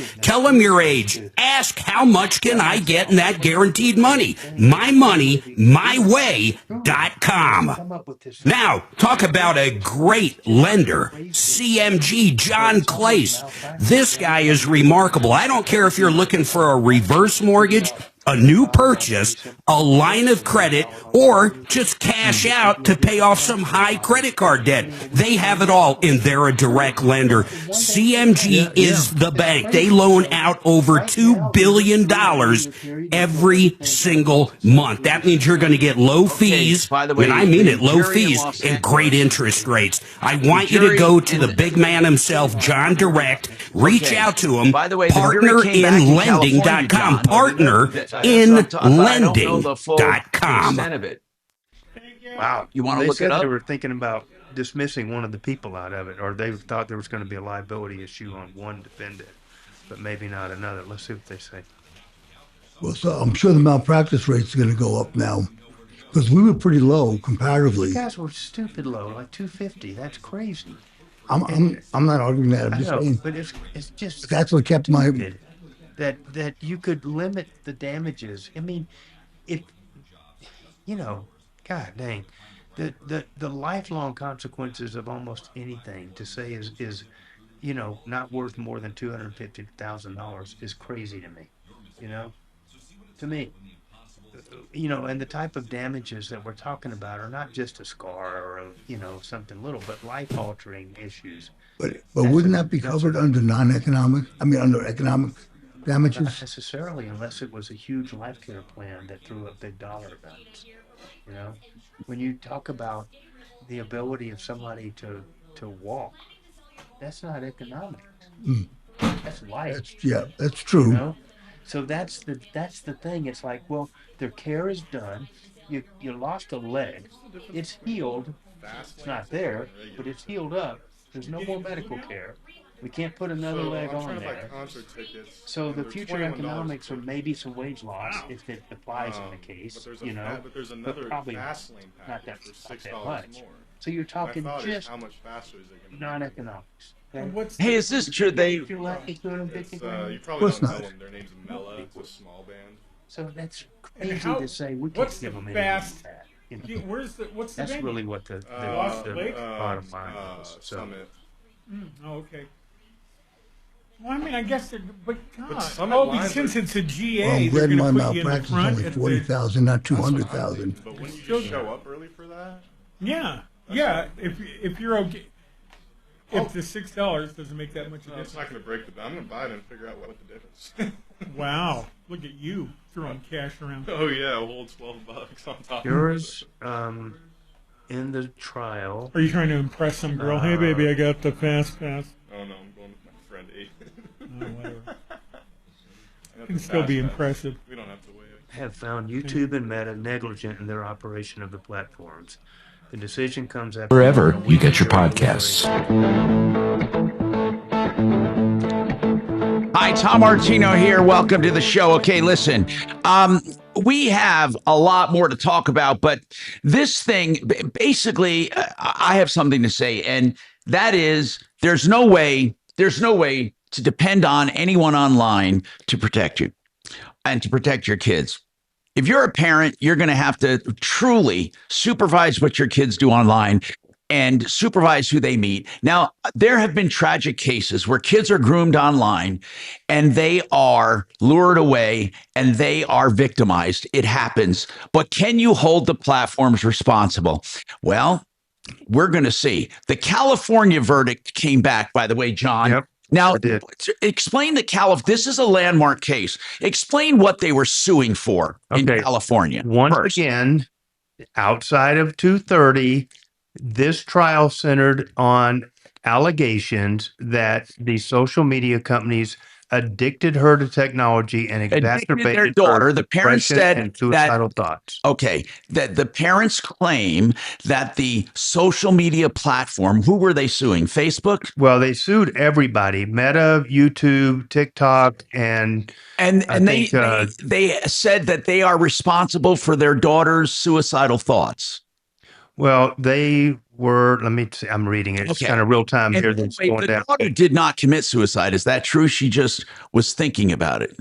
And here's the thing. The jury did come back on questions, centered on whether they were negligent in the design or operation of the platform. So again, we're not dealing with the content. You're talking about the design and implementation of their algorithms and the operation of the platform. That it was designed. It's designed to feed kids controversial things. Well, and be addictive and feed all the negative stuff that we hear about body image and all this kind of stuff that they're saying alleged that it addicted their child and led to exacerbated depression and suicidal thoughts. I'm guessing she did not commit suicide. I don't know all the facts. And did they award money?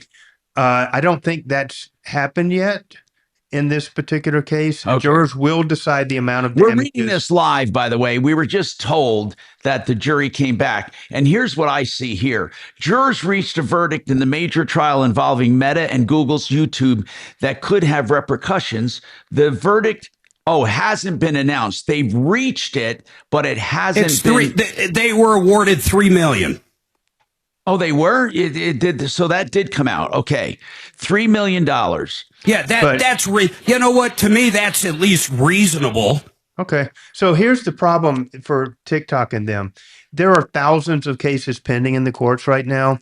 And whenever you have a case like that, where you've got thousands of cases in multi-districts and stuff, the courts will pick a handful of cases as bellwether cases, and they'll let them go to verdict, and they'll work through all the legal issues, and they serve as kind of the framework for how these other 1,000 cases are going to be handled. And so we've already got now a precedent that's been established about how these thousands of other cases are going to happen. So even if you say, well, this one's going to be overturned, the bellwether precedent has already happened. And so these other 1,000 cases are going to get an opportunity to move forward with some of these issues having already been decided by the courts and stuff in these bellwether cases. By the way, while we're on this topic, whatever happened? That's the stupid thing. I got to get off this site anyway. Hey guys, hold on. Let me throw. I still think that one's going to be overturned. I just found one. Listen to this: Patterson versus Meta Platforms. This was in 2025, so a year ago. The plaintiffs brought product liability design defect claims against Meta, alleging that the platform's algorithms featured and harmed users, including children. The trial court denied Meta's motion to dismiss and rejected its Section 230 defense. On appeal, the New York Appellate Division, 4th Department, reversed and dismissed the claims, holding that Section 230 barred. Now, there's 1, 2, 3, 4, 5 just like this in the last few years, where the judge says 230 does not apply, but all the appeals court goes, hell yeah, it does apply. And if we had to describe, John, in layman's terms, Section 230 of the Telecommunications Act, what does it? It basically says, by providing the platform, you're not responsible for the content. For what other people post on that platform. That's it in a nutshell. But you are responsible for what you do on the platform. So, John, you said it. Right. And so in these cases, the point is the content is separate from the algorithms. If you have algorithms designed to keep people on there and keep them hooked, so to speak, then you can be held responsible to a higher level, Mark. That's what John is basically saying. It goes beyond just the content. I understand, and that's what all these judges and all these cases basically were saying too. That 230 has nothing to do with algorithms. What I'm trying to tell you guys is the appellate judges in the Supreme Court look at this in a way different way. Okay. They look at 230 way more broadly than these judges at this first tier. I see what you're saying. You're saying whenever it gets to the higher courts, the cases are dismissed based on the fact that they're simply providing a platform. John just said it in a nutshell. Think of all the cases out there. Forget about Facebook. Think of every social platform we have ever known. I mean, okay, do they all go away now? Well, I don't know what's going to happen. But again, we're talking about two different things. One is providing the platform, period. The next one is you provide the platform, but you do something in addition to that. You're not creating the content, but you are feeding the content in such a way that makes it addictive. So the bottom line is this. Oh my God! Then every woman out there, and I hate to break. The home shopping network should be sued. Then people get addicted to buying crap on Amazon. Go ahead, Mark, take it down a notch, okay? Listen, this will work itself out, okay? Not every single case has gone the way that you think it's gone. And if it makes its way up to the Supreme Court, it will only be because there is a split in the circuits. And that's the way the world turns. And the Supreme Court will reconcile that split and issue a decision that'll have precedental value. John, can I ask you a question? That's all there is. Go ahead, John.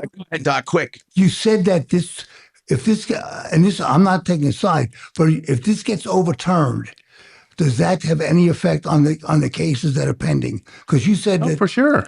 Precedent always has a bearing. Always. But you said, listen, in multi-district litigation, okay, there's a committee of, this is all across the country, okay? Yeah. And all these different courts have gotten together and said, okay, we're going to appoint a lead case on this, and we're going to decide these issues, and then we're going to try to figure out how to handle these 1,000 cases. Okay? Exactly. It's not rocket science, but yes, the outcome of every single case. Think about the cases that we've had on, drug litigation and stuff, and we've had cases on Roundup litigation and all this stuff. They all go down the same way. You've got 100 people that claim that Roundup, caused cancer and stuff. Some of those people lost at trial. Some won at trial. Some went to appeal and were deferred.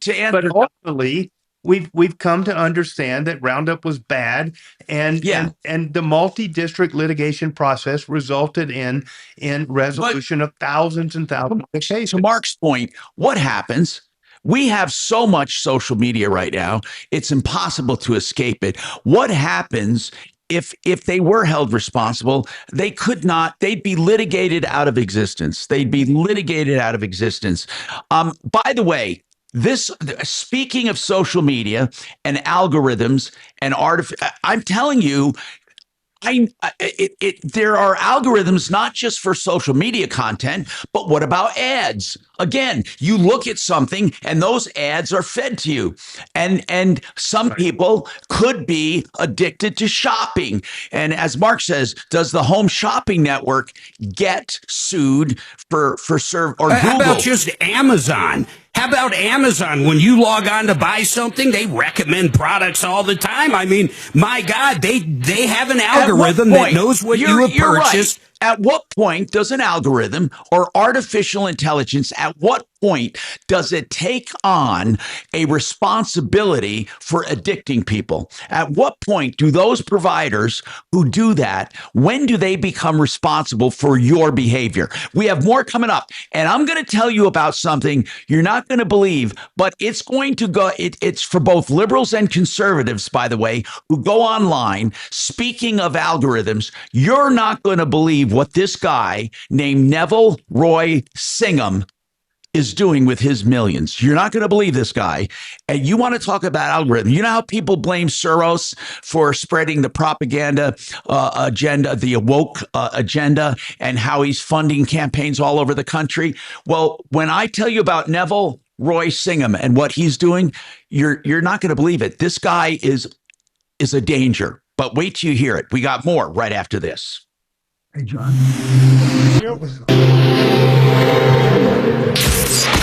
KRFX HD2 Denver. KHOW Denver. An iHeart radio station. Ryan Schuling, mornings at 6. Dan Kaplis, afternoons at 4. This is Denver's talk station, 630 KHOW. No, they don't automatically impact traffic.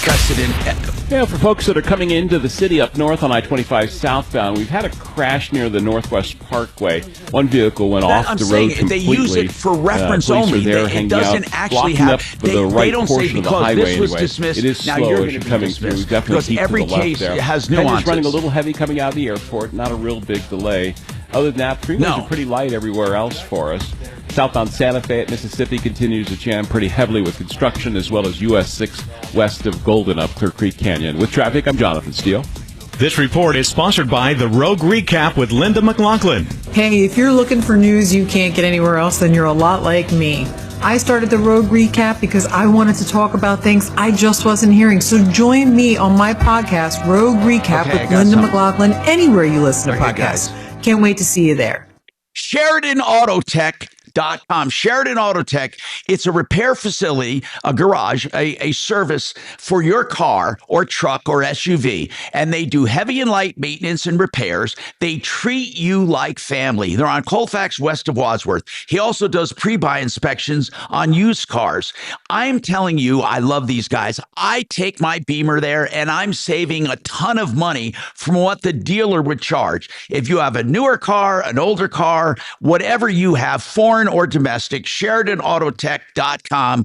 You will love them. They have quality, they have education, honesty, value, convenience. 303-455-7242. They also do electrical issues as well. 303-455-7242. SheridanAutotech.com. Okay, guys. Sorry. Thank you. All right, so what I'm saying is these things just have, value only in the sense that it gives all of these courts and all of these cases guidance on how they're going to go. Okay? They're not binding. They're not. But like the North Carolina case, after about 6 of them went to trial and you've got 6 plaintiffs that won, everybody else can say, well, yeah, maybe I'm being thick. My question is, if this case gets overturned, so what? It doesn't affect. No. Okay. But it does. Well, it does. It's a benchmark to say, look, this one didn't. But here's the thing, John. Okay. The reason precedent doesn't automatically have dominance is because all cases have nuances. And many times, an attorney is going to argue because of precedent, he'll say, so-and-so v. so-and-so, the judge ruled this. So they ask this guy, dismiss it. And then the defense will say, or the other side will say, but our case is different in this, this, and this, and this, and it shouldn't be dismissed. Here's the other thing. But they're always using that California case will go to the California Court of Appeal, right, and then potentially to the California Supreme Court. That has no precedental value in Colorado. It has no precedental value in New York. Okay. But it's not precedental. Okay. It's I see what you're saying. There's no legal precedent established by that case. Right. Okay. So, but to those 1,000 cases and those 1,000 other judges that are handling those cases, and they're all sitting there waiting to see what happens in these few bellwether cases, it's an important outcome. Okay. Okay. Precedent. Yeah. I mean, that's one of the damn things that legal students do all the time. Research. Read. Right. On precedent. Precedent, I often made the argument, I mean, we have enough precedents now, you wouldn't have to ever have a trial. But something can be persuasive or something can be precedental. Those two are different. That's right. Or a little bit of both. But I can't tell you how many times I see whenever there's a lawsuit that they're always quoting other cases. Yeah. Well, that's what we do. That's all we do.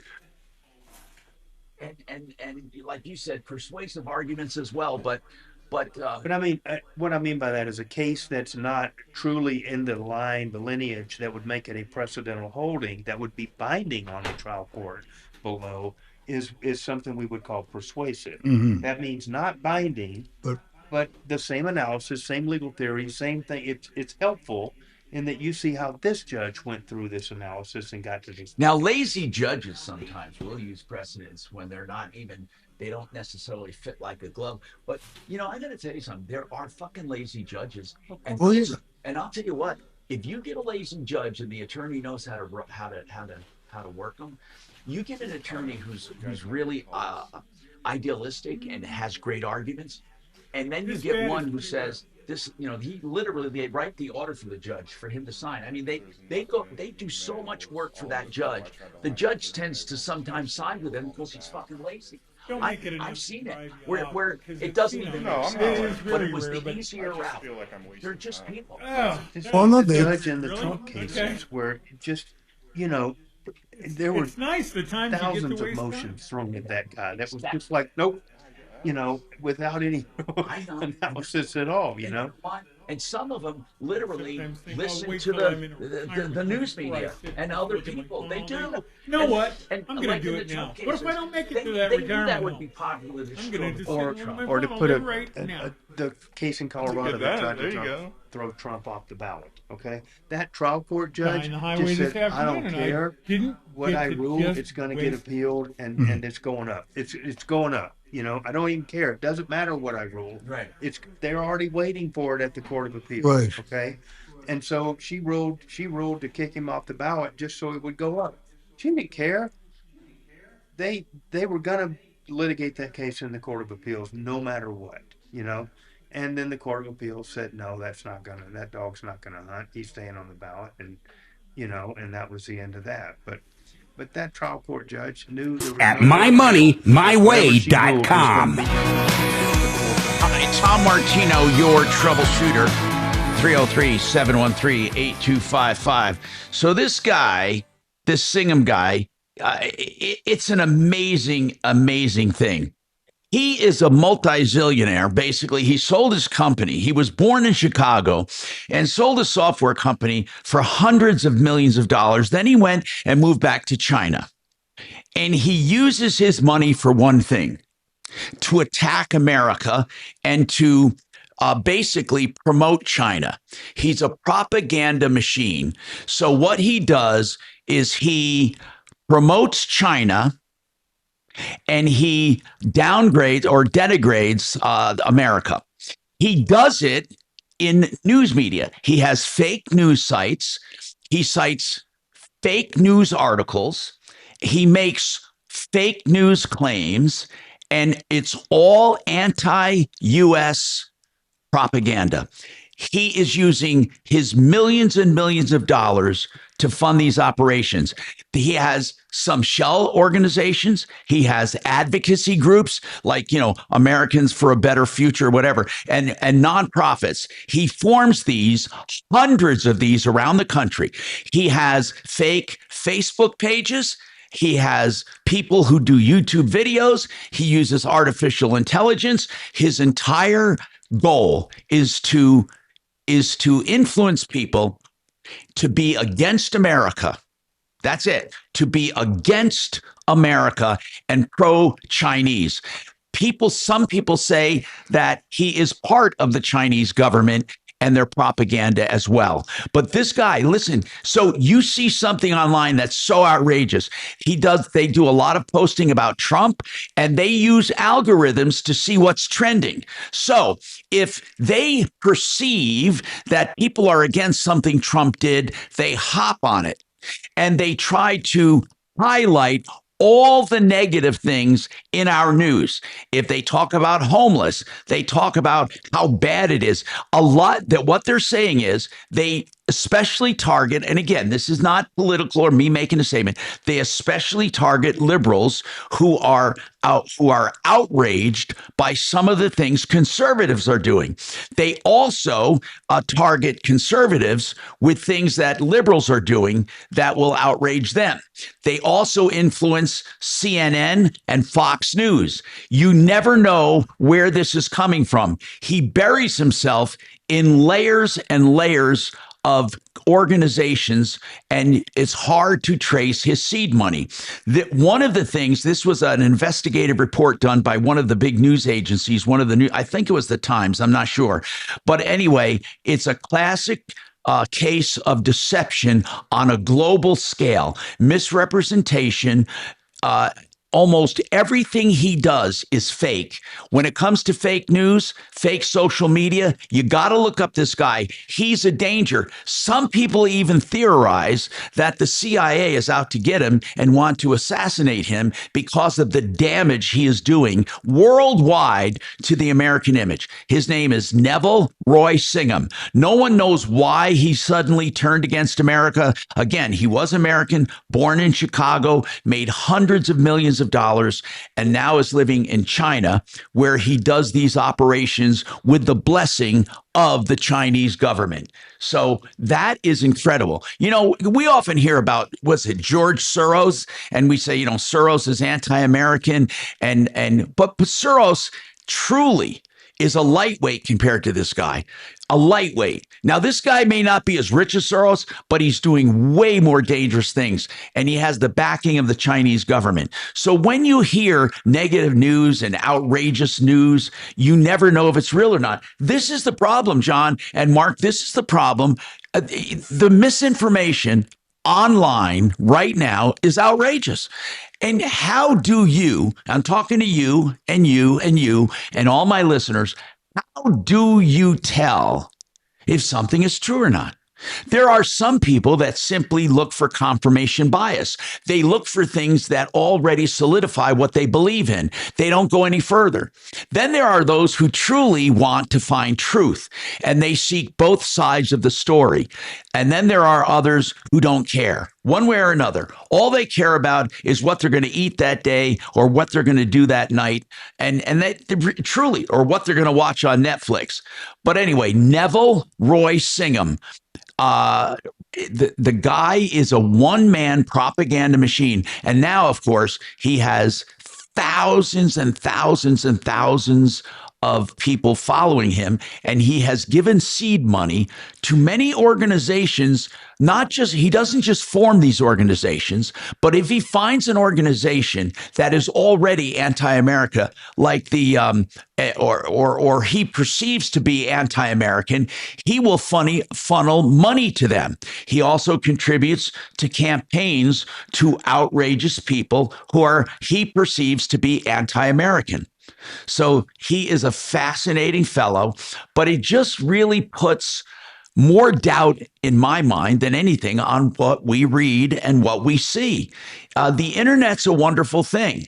You know, it's a good thing that Al Gore invented this internet. But the bad thing about the internet is that, God Almighty, how do you know what's true and what's not? How do you spell his name, Tom? His last name? His name is Singham, Singham. Okay. Neville Roy Singham. Okay. Look him up. It's unbelievable. All right. 303-713-TALK. I'd like to know what you think of him. Or 303 Martino. We have more coming up right after this. I want to tell you, somebody asked, who was that company we talked about? It's Genesis, the one that does the roofing, siding, gutters, painting, windows, decks, fencing, all of it, basements, bathrooms, all of that. They asked about it because we were talking about earlier. The easiest thing is to go to Genesis totalexteriors.com. More right after this.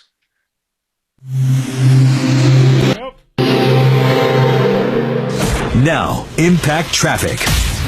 Yeah, for folks that are coming into the city up north on I-25 southbound, we've had a crash near the Northwest Parkway. When you got to read about him, John. He's unbelievable. Police are there hanging out, blocking up the right portion of the highway anyway. It is slow as you're coming through. Definitely keep I don't have anyone. Penny's running a little heavy coming out of the airport. Yeah, we do. I don't think he's on the list anymore. No, we have garage floors, South on right? Santa Fe, I got one guy that I love. I'll jam pretty heavily with construction, as well as US 6 west of Golden up Clear Creek Canyon. With traffic, I'm Jonathan Steele. This report is sponsored by the Our American Stories podcast. This is Monty Montgomery, the producer of Our American Stories. In our next episode, we'll share the story of the man Hitler called the new Noah, Andrew Higgins. You won't want to miss the next episode of Our American Stories. Will never get a service like the extreme clean tune and check of your AC ever, like Fix It 24/7 does. The absolute lowest price for this service. If you've never had it done, you won't believe it. They take a couple of hours and completely dismantle your AC and clean every nook and cranny. They can do the furnace too. And then they adjust and tune it and give you a no breakdown guarantee. Why do they do it? Because they want to be your company when something does go wrong. Fix It 24/7. Take advantage of this great deal, just $39, and always free second opinions. 720-526-3939. FixMyHome.com. caller last week, and it was remarkable. Thank you. He was shopping around for a reverse mortgage and eventually ended up calling my friend John Clace over at CMG. He saved her over $3,000 in closing costs. A lot of people don't realize the reverse mortgage business. There's a lot of people out there that charge the absolute maximum they're allowed to by law. That's not what John does. He'll save you money. And if you're looking for a 30 or 15-year mortgage, he is your guy. They have very great interest rates and super low fees. They're a direct lender. He works for CMG. They lend out over $2 billion every single month, and they're all in one loan, which is a 30-year line of credit. They're the only ones that do it. Give John a call, 303-577-7206. Don't be fooled by the other guys. 303-577-7206 or partnerinlending.com. Thank you.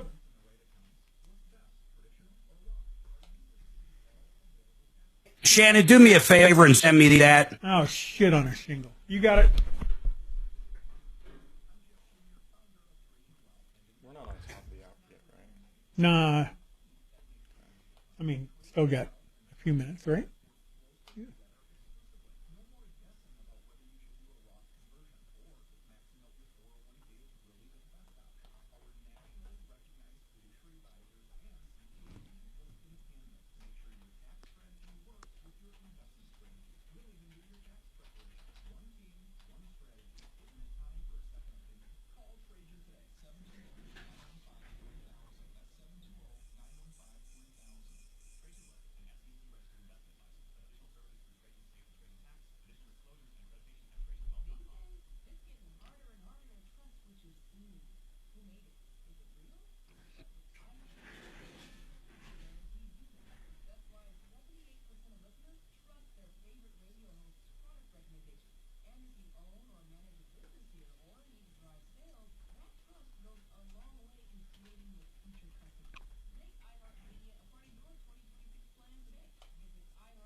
Man, this guy is fascinating.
That's why people like this guy, they hate Trump. They hate independent thinkers. They really do. What up, Dragon? Yo! Uh-oh, we all alone? We are. That's scary. Even with the people at Tom's house. There's also like no one calling in or emailing right now. It's been like that for 2 hours so far.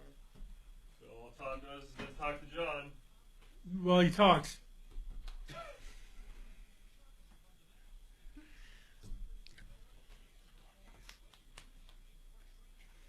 He's on the hard stuff, man. He's going. But I was even saying to Mark, I'll take this. Doesn't it seem overwhelming sometimes when you think about the social engineering going on? Oh, yeah. I mean, Yeah, you have to have you. I'll tell you, one of the biggest social engineers in the world is Larry Fink. Is who, what? BlackRock, Larry Fink. Do you know what he did? He started ranking investments for, what is it called, ESG, for the basically socially conscious. It gave them rankings. Listening on the free iHeartRadio app today. No. Okay. Hi, Tom Martino here. 303-713-TALK, 713-8255. So this Neville Roy Singham I told you about, unbelievable. I call him a social engineer, propagandist, but so is George Soros. And you know who the other one is? And they all have different things. They're all anti-American, by the way. They all are. Larry Fink doesn't come out and say he's anti-American. In fact, he's probably one of the more pro-American as far as he's not anti. Now, he is Larry Fink with BlackRock. He influences people too. So I would say the three biggest influencers in the world would be Larry Fink with BlackRock.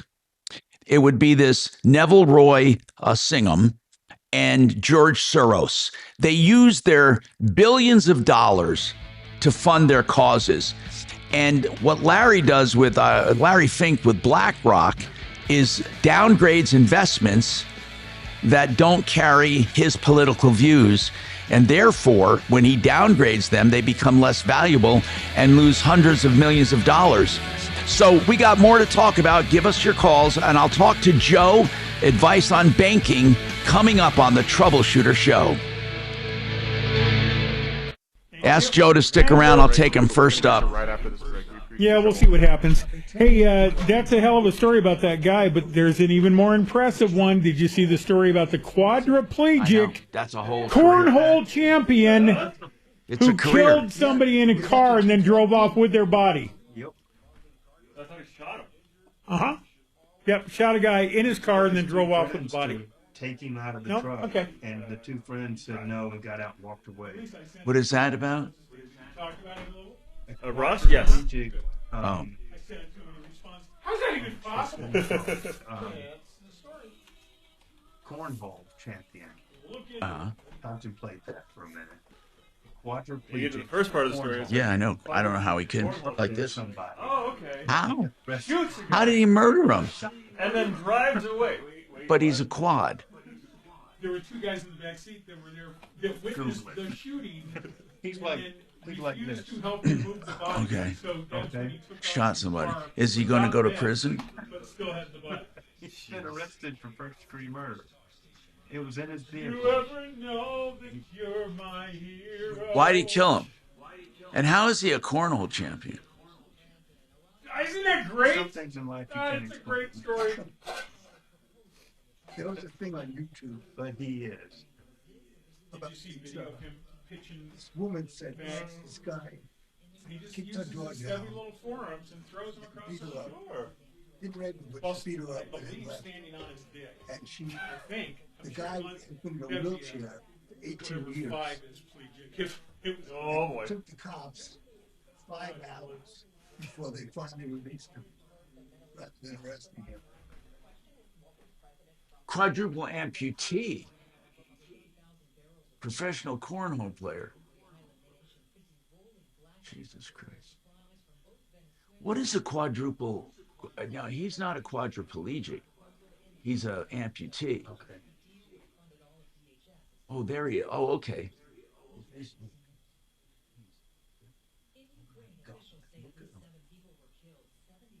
Okay, so how do you pull the trigger?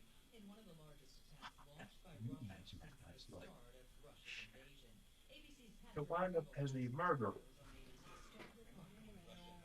Should give him a pass.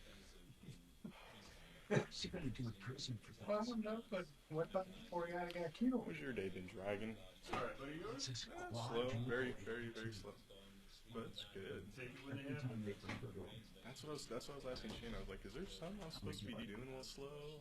There's so many different jokes and ways you can go with it, you know? Your name's not And on the none of show, them so are it's not in appropriate. charge- You're not in charge of creating topics. I guess that is so true. My name isn't.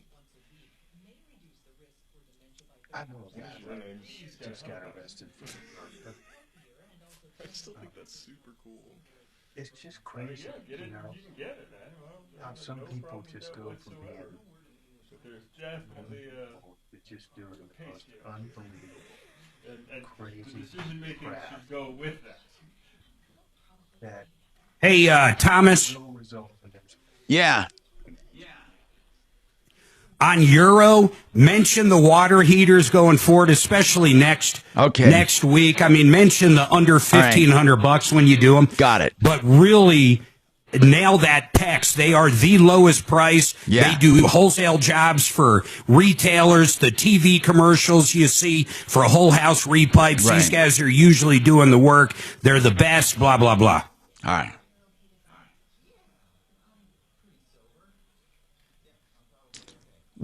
Do you think your social media bot is more liberal or conservative?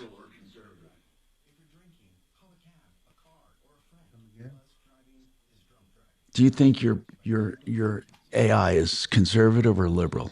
Where does it skew more? Yeah. Where does it skew?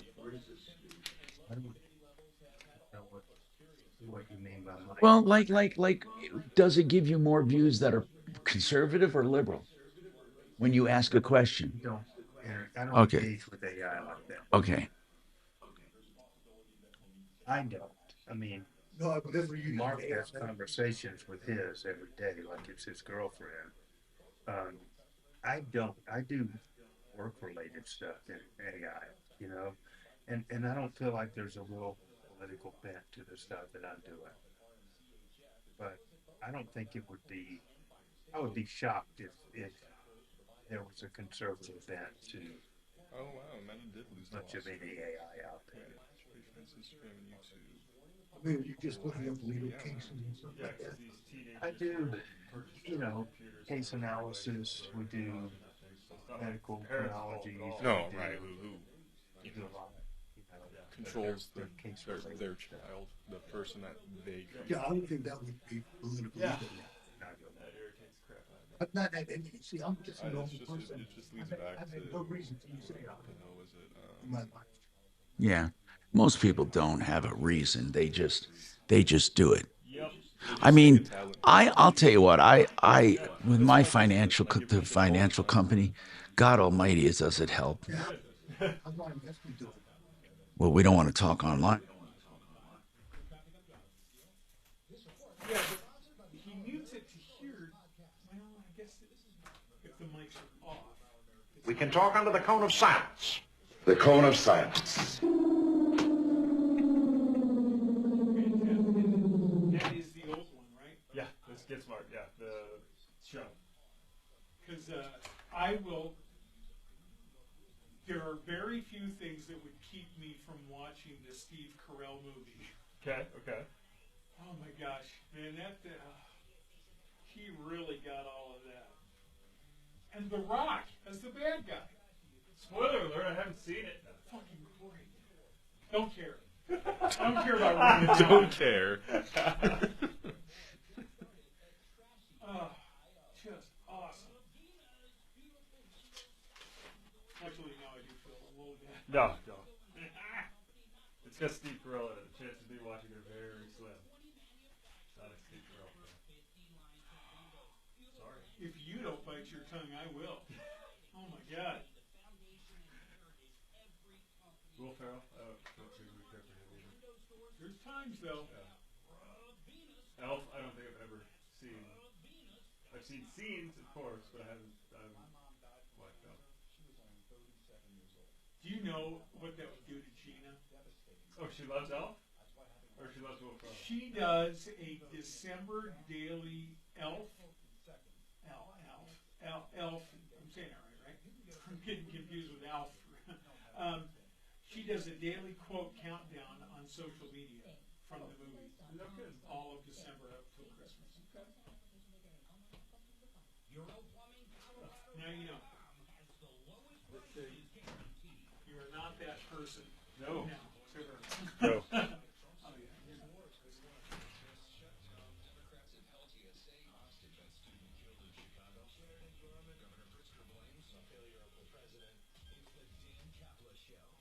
It was Trump's fault that the brother went and shot the fat chick. Yeah. It's from traffickers, mutilators, and boys and girls sports. Join her at 4. Ripped off, bad news. You need advice so you don't have to lose. We'll come running just as fast as we can. Troubleshooter's gonna help the common man. This is the Troubleshooter Show. Now, Tom Martino. Hey, I'm Tom Martino. Welcome to the show. 303-713-TALK is our local number. You can also call 303-MARTINO. And we truly want you to call if you have a problem, question, or complaint. We're fighting liars, cheaters, and ripoffs. I've been doing it for 45 years. Yeah, 45 years. And we invite you. We have John Fuller with us from Fuller Law. He is a personal injury attorney. And we've been talking about some personal injury cases when it comes to social platforms being sued and what responsibility they have to their constituents. And in some cases, they've been held liable for hundreds of millions of dollars. In other cases, they've been dismissed, depending on what you're talking about. There's two main things that people are going after social media companies for. One is the content itself.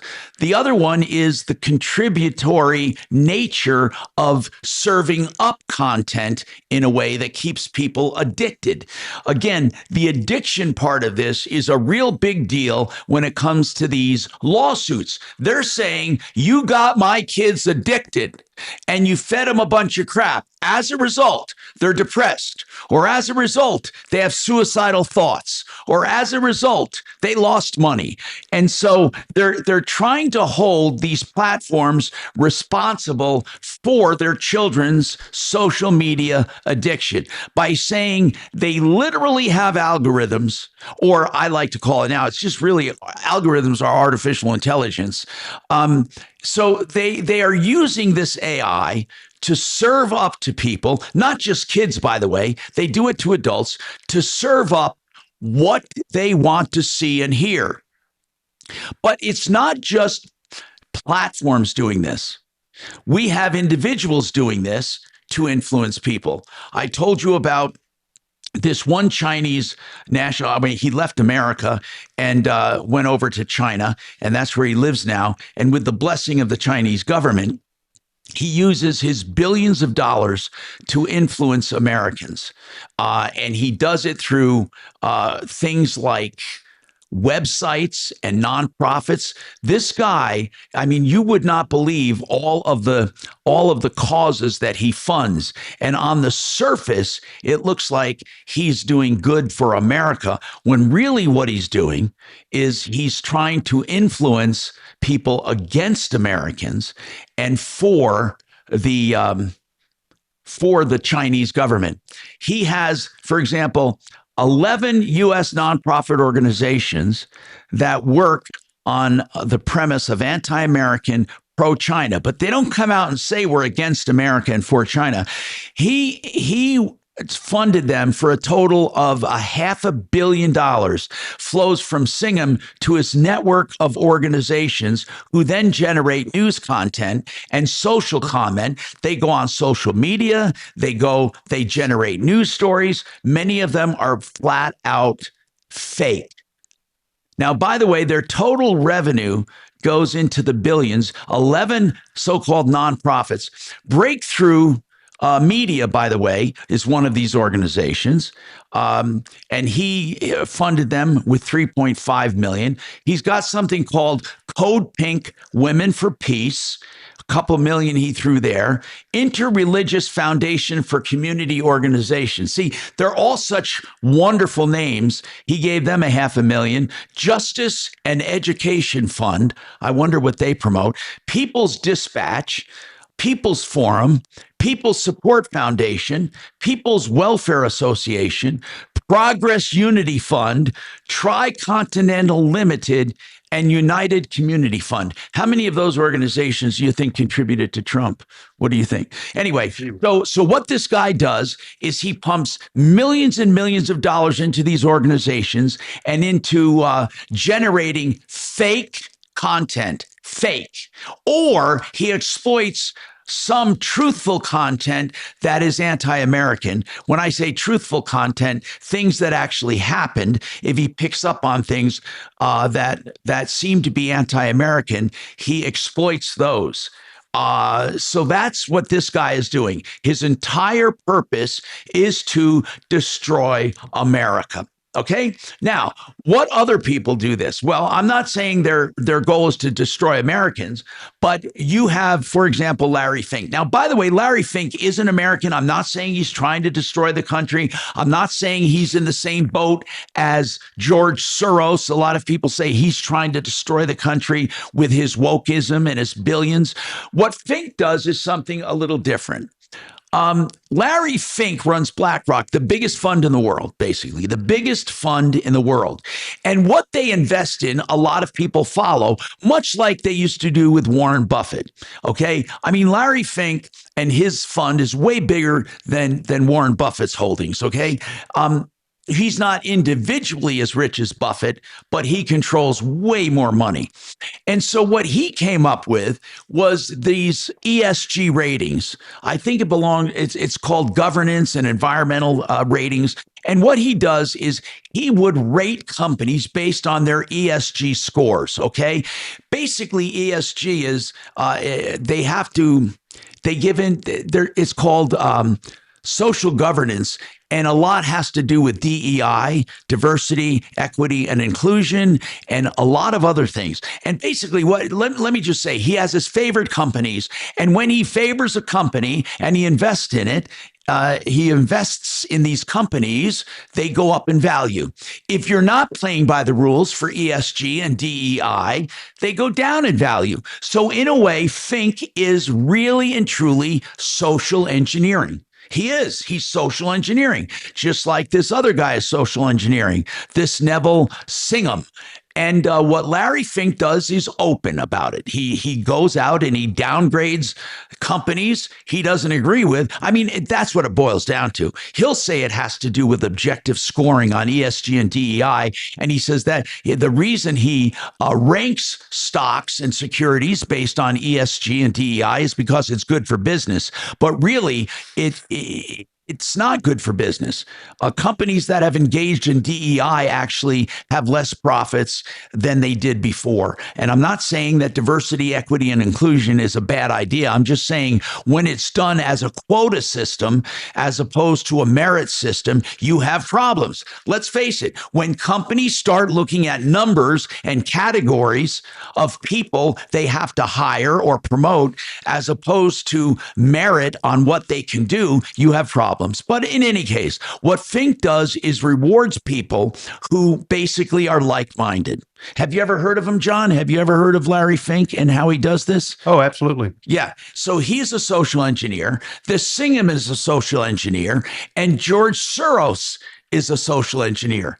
What's really amazing is we have and again, I'm not downgrading anyone, but I'm saying most of the social engineerings are liberal in nature.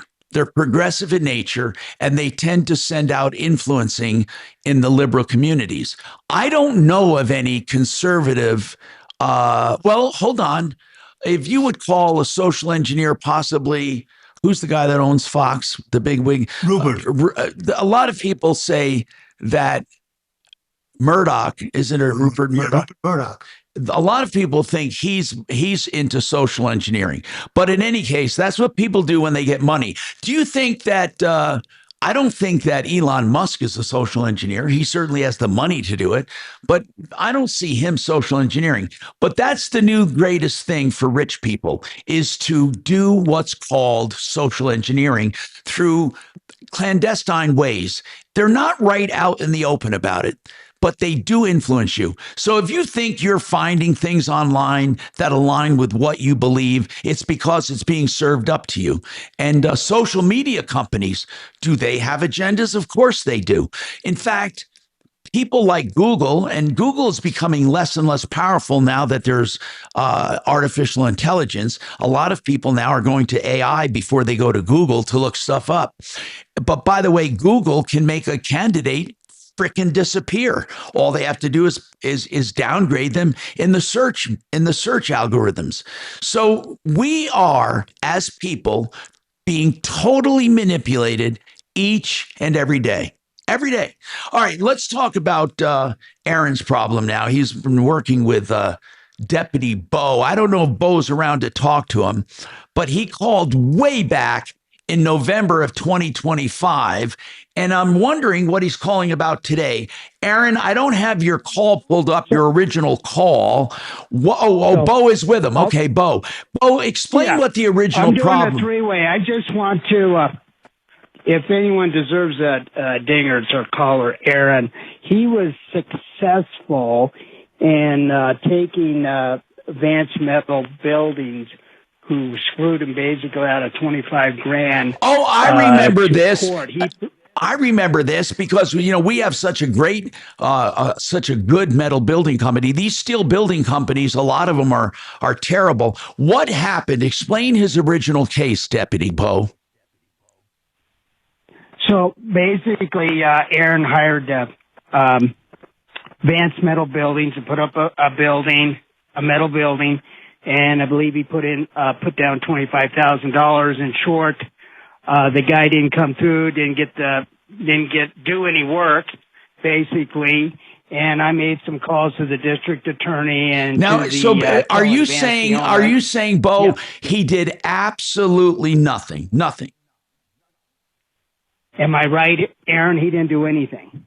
Correct. But he took a $25,000 deposit for the building's production. And what happened after you deposit? I want to know so other people can be on the lookout for these kinds of scams. After you paid the $25,000, what did he do? Yeah, so basically after he got the $25,000, that's when he kind of just started to ghost me on, not right away. 2 weeks later, they were supposed to start doing the concrete foundation, and that's when he kind of started, they didn't show up. I messaged him, yeah, we'll be there tomorrow. He started ghosting me. And then things didn't feel right, so then I pulled up my address on Pikes Peak Regional Building Department and saw that no permits were pulled, called him out on it, and then he just refused to talk to me. So he basically, he took $25,000 and disappeared in a nutshell. Yeah, he said he needed it for the deposit on the building because the building had to go into manufacturing, which made sense because even when I went through your contact, Great Western, for my building, I still had to pay a deposit. Yeah, but Great Western is a great company. So what happened now? And Bo, go ahead, Bo. Yeah, and Aaron ended up using Great Western, and he's very happy with them. But I just want to get to the end of the story. Go ahead. And this call is very important for all of our listeners on what happened, on how Aaron contacted the Attorney General's office and was able to press charges and take Kellen Vance to court. Aaron, So tell us that story. You called the Attorney General in Colorado? So I didn't call them, but after being unsuccessful with civil litigation, he basically just threw my lawyer's words back in his own face. I was just sitting there wondering, like, why is there so much on me and nothing on him? And so I went to the Attorney General's website to file a grievance against his LLC. And on there, after doing so, it did say if you've been wronged by a contractor, and it said specifically if a contractor took money for a job that they didn't start, didn't complete, or didn't do to the level they said they would in your contract, that in the state of Colorado, any of those infractions need to be reported to local law enforcement as theft. Okay. And so I then reached out to my local law enforcement, which I'm in an unincorporated part of El Paso County, so I reached out to the sheriff's department after hours, actually, and they referred me to directly to a deputy. Told her that the attorney, I kind of fibbed, I guess, a little bit. I said the Attorney General's office told me to get a hold of you. Right. Because in a way it did. The website and this was El Paso Sheriff's Department? El Paso County Sheriff's, correct. Got it. And so they took the information. I gave them all of the correspondence. They agreed that it looked like it was felony theft. They put a case together, contacted him. went to a judge to get a warrant. Before the judge issued the warrant, they had his bank records subpoenaed. Wow. And that's what scared the crap out of him. He started contacting me in early December trying to offer to pay me back. And I said no, because I wanted to go the criminal route. Because I know if I went civil and he filed bankruptcy, the judgment wouldn't have mattered. And so did they hold on? I need to know this? Did the El Paso County Sheriff's Department actually file a charge against him? Yes, Class 4 felony theft. All right, I want you to hang on. This is very, very important, as Bo said, but I got to take a break. But I want people to know what can be done when you are tenacious. I'm Tom Martino. More coming right up.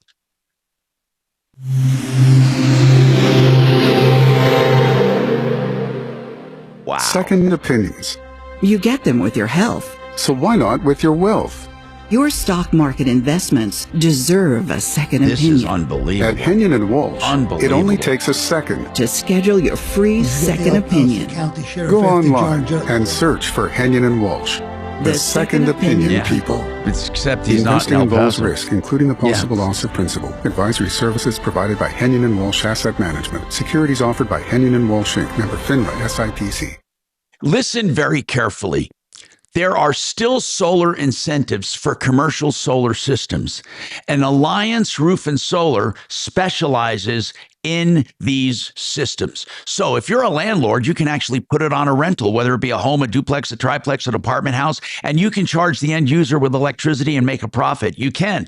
Plus, you get your system paid for up to 70 to 90% of it. If you have a factory, you want a warehouse, or you might have an agribusiness or some kind of home-based business, there is a way to take advantage of these commercial incentives from the government. Find out more from Alliance Roof and Solar. 303-704-2449. 303-704-2449. Or look them up online under the old name. It's redrocksrs.com. Hey, it is the season before it gets really hot. It's not really cold, but you should right now take advantage of this unbelievable deal to refurbish your AC. That's right. If it's getting up in years or you've never had it done, you need to have the Extreme Clean Tune and Check from Fix It 24/7. They're the only ones that do this level of service. They take it apart. They clean every nook and cranny. They adjust and tune it with a no breakdown guarantee. Just $39. That's less than you spent on Starbucks in a week or two. FixMyHome.com, book now. FixMyHome.com, book now. They also do free second opinions on anything related to plumbing, heating, cooling, electric, and drains. FixMyHome.com.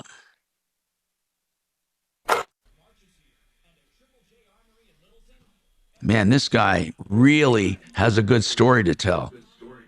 I called up my buddy yesterday and lives in Tampa. Yeah. I said, can I fly down there to cool off? Because Yeah. it's 75 degrees in Tampa and it's 87 in Denver. Right. Is it 87 today? It was supposedly. Oh, I got to ask. Hey, Mark. Is he there? Yeah, I'm working on all my shit, but yes, sir. What time does this guy want to go flying? Right after the show. We'll leave the show at 2 o'clock so we can be down there 2:30. All right, hold on. I'll tell you what time. Okay, hold on. Let me just see what I got going on here. Yeah, he's going to be in studio. Good. I'll see him later, so there's no need for me to come in, right? Okay, so. Yeah, you'll see him whenever you're flying. But if you can't make it, he can still go up with... No, I know. That's right. That's what I'm checking on. And you know, technically, yep. I'm kind of legal, but I don't want to get into it. I still have some medications I got to check on. Okay, but I got robbed. I get it. Are you checking with him? Yeah. Okay.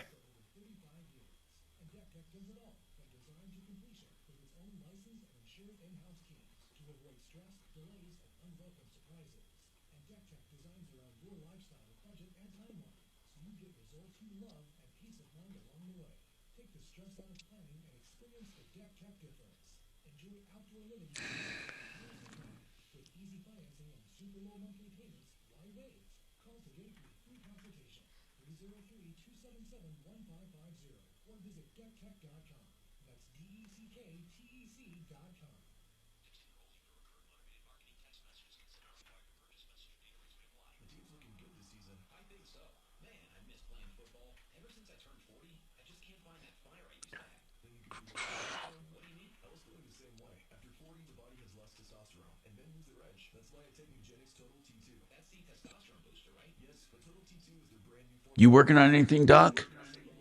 Yeah, I'm trying to get in touch with Brakes Plus. Really? This lady had a problem, and I wrote a letter to the sent an email on Friday to the main headquarters. And they don't, they're actually not far from here, so I may have to go down there in person.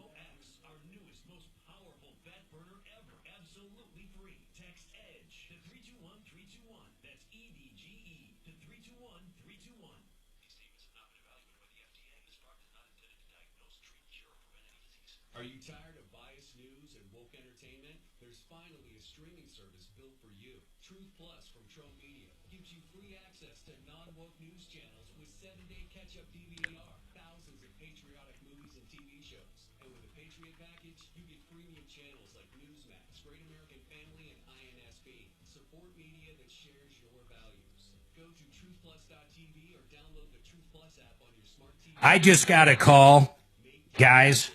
Can you hear me? Yeah. Yep. Yeah. It was fucking freaky. It took me 20 seconds to realize it was fucking AI generated. It was unbelievable. What was her name?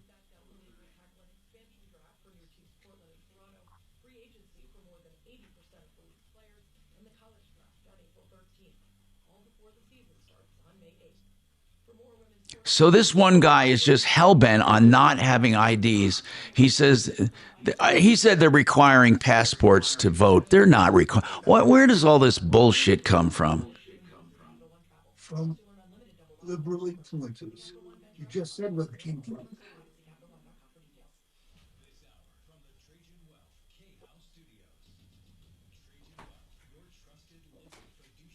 TrajanWealth.com.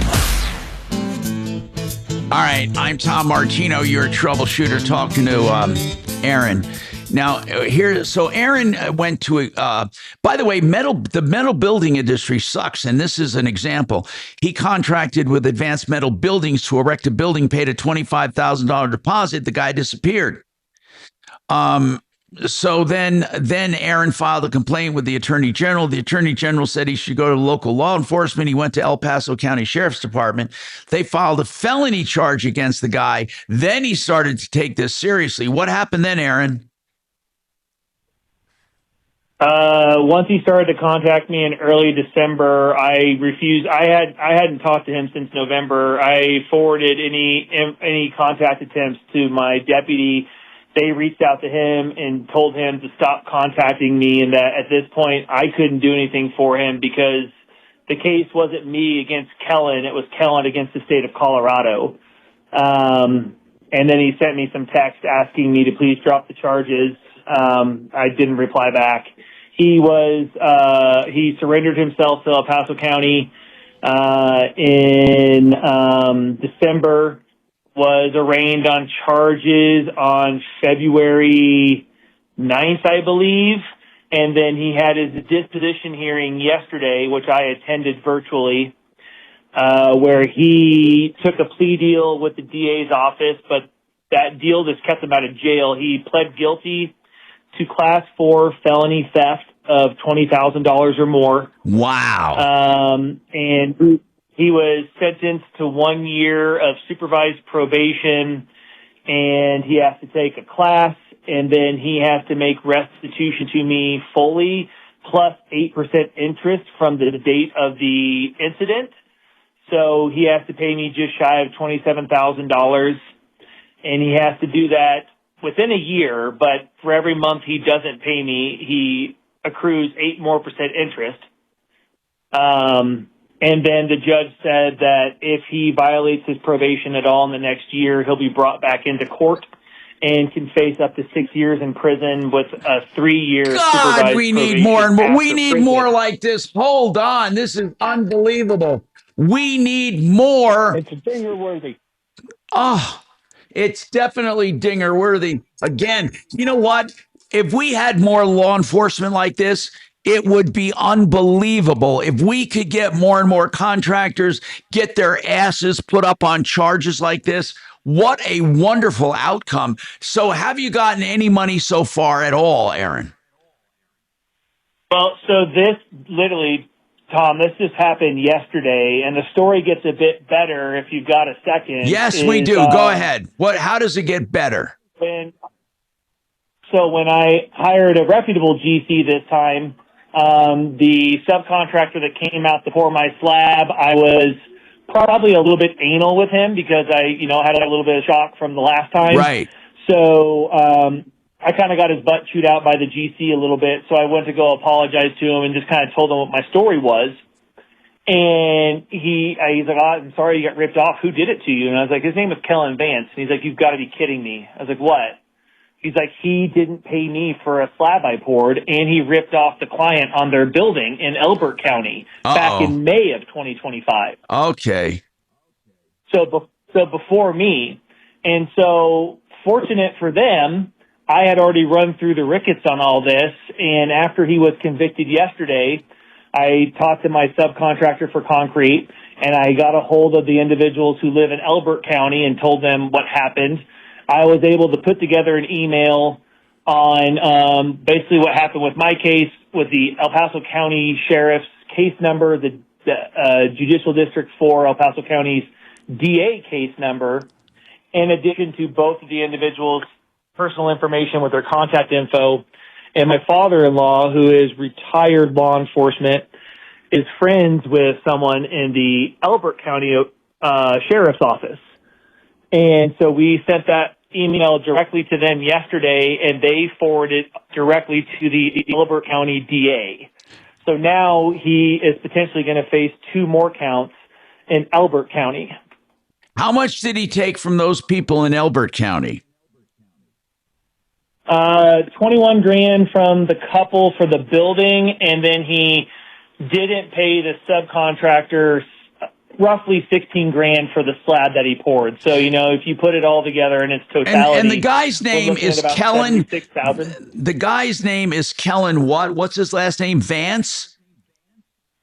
Yeah, Victor Alpha November Sierra or Charlie Echo. Okay, Vance. Okay, so Kellen Vance, my God, you got his number, didn't you? Holy crap. So do you think Elbert... I keep telling people he's gonna rue the day he met me. Now, do you think that Elbert County will press charges like El Paso did?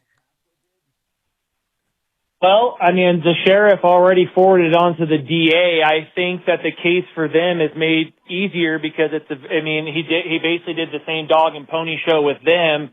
And the fact that El Paso County,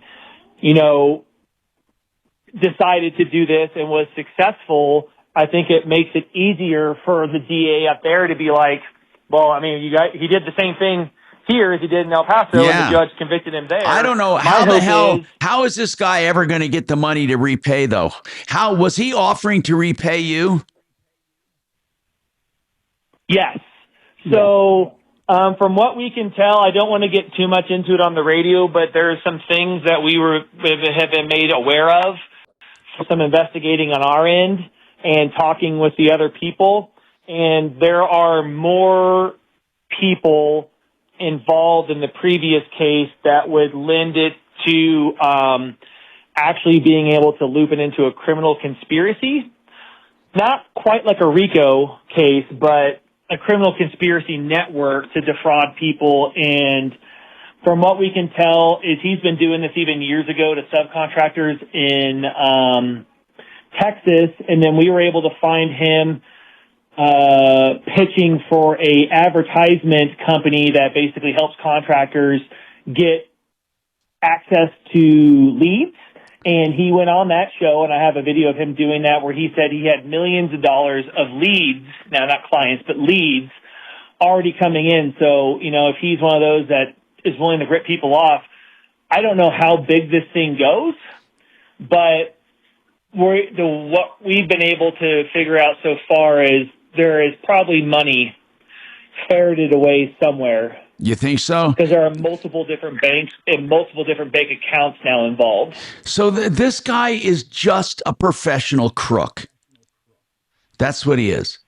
And Aaron, I think you might have put an end to him, because I doubt this guy will do this again if he's sorry, because he can end up in jail, in prison. Do you think he might actually go to prison? Did you ever consider that? Yes. So all right, hold on, Aaron. I want to sew this up, but I have to take this break. All right, 303-713-TALK. By the way, Compass Insurance Group will do free insurance checkups to make sure you're not paying too much and that you're adequately covered. It's free for the asking. They check with 25 companies. That's 303-996-9000.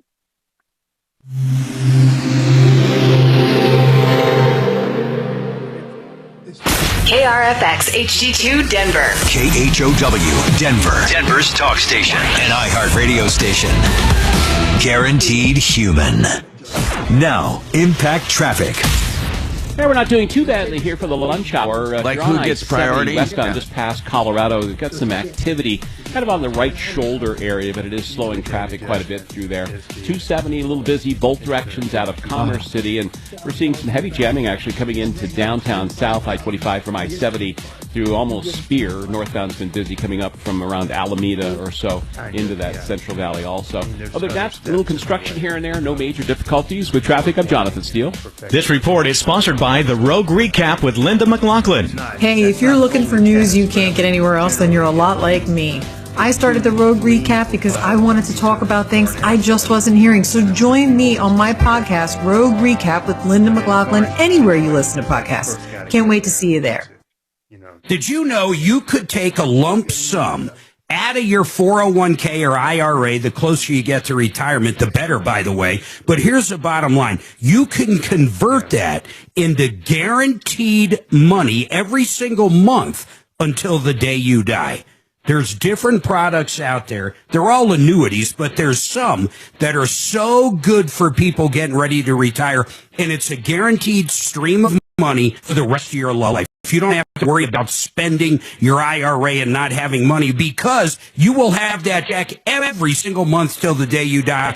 And it also comes with, listen to this, long-term care benefits. I know you've heard of all these different things out there and all these retirement products, but I want you to reach out to the guys at mymoneymyway.com and ask the questions. Talk to them about your retirement, that guaranteed money. Go to mymoneymyway.com. Talk to Jordan or Joseph. mymoneymyway.com. Because they perceive that there's a number of people that are voting that shouldn't be voting and don't have the right to vote. And by outlawing this. And you think they truly want to keep illegal votes? Yeah. Yeah, absolutely. They totally do.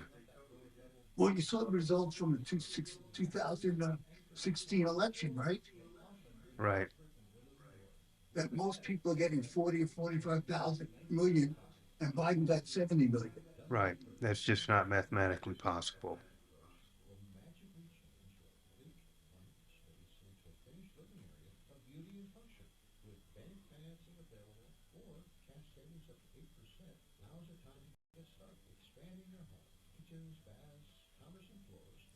Mark, are you still there? Yes. So what species of sharks are you targeting?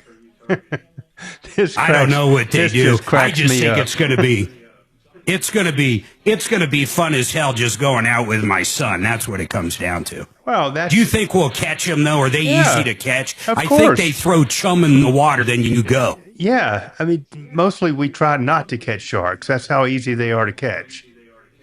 Excellent. I want a hammerhead and a great white. I want a great white the size of Jaws. Probably not going to catch either one of those. So Hey, you'll catch a bunch of black tips and reef sharks and that kind of stuff. Maybe a nurse do they shark. fight like hell? Are they anything like a marlin in the fighting, or no? No, it's a different fish completely. They just pull. Marlins, are acrobatic and they're fun horrible. and fast, and they. Yeah. Behind my garage. No, I'm across the street. Doc, can you move your car for my daughter? Okay. So it's just a different kind of fish. They just pull. That's all it is. They don't ever come out of the water. They don't ever do anything acrobatic too much. Maybe a couple of them do. Spinner sharks do. But mostly it's no. People don't eat them either, do you? A couple different species they do, but didn't I hear that scallops are made out of shark fin or not? Some of them are. Some of the fake scallops or something. Right. Oh my God! I'd hate to think I ordered go to Shanahan's and get the steak and scallops, and I ate shark. I've eaten shark. There was a time where shark was readily available in restaurants and stuff. Really? I've had it. I didn't know that. I mean, it's good. It's like anything else. It's tastes like chicken. A lot about how you take care of it and how fresh it is and everything else. I wouldn't go buy a shark fillet from Whole Foods in Denver,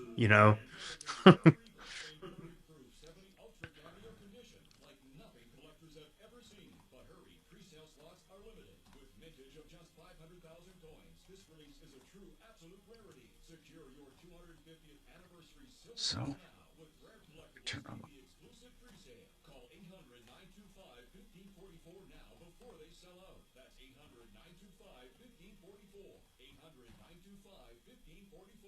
Okay, let's get to work. I'm ready.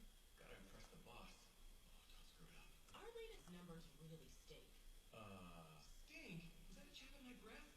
Oh, I knew garlic fries at lunch were a bad idea. Bad breath wrecks confidence. Zellman's Minty Mouth brings it back. That's because most mints just mask bad breath. But Zellman's Minty Mouth is different. It's the function. If I do see a great white, though, John. Because it's just more the same. Yeah. So I'm going to jump in and just fight it straight up. Okay, make sure you get a video of that. I want to see the.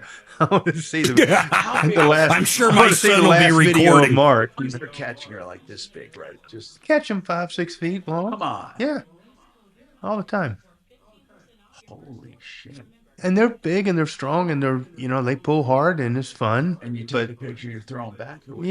Sometimes you don't even get them up out of the water. Some of them you do. Has the lowest prices guaranteed.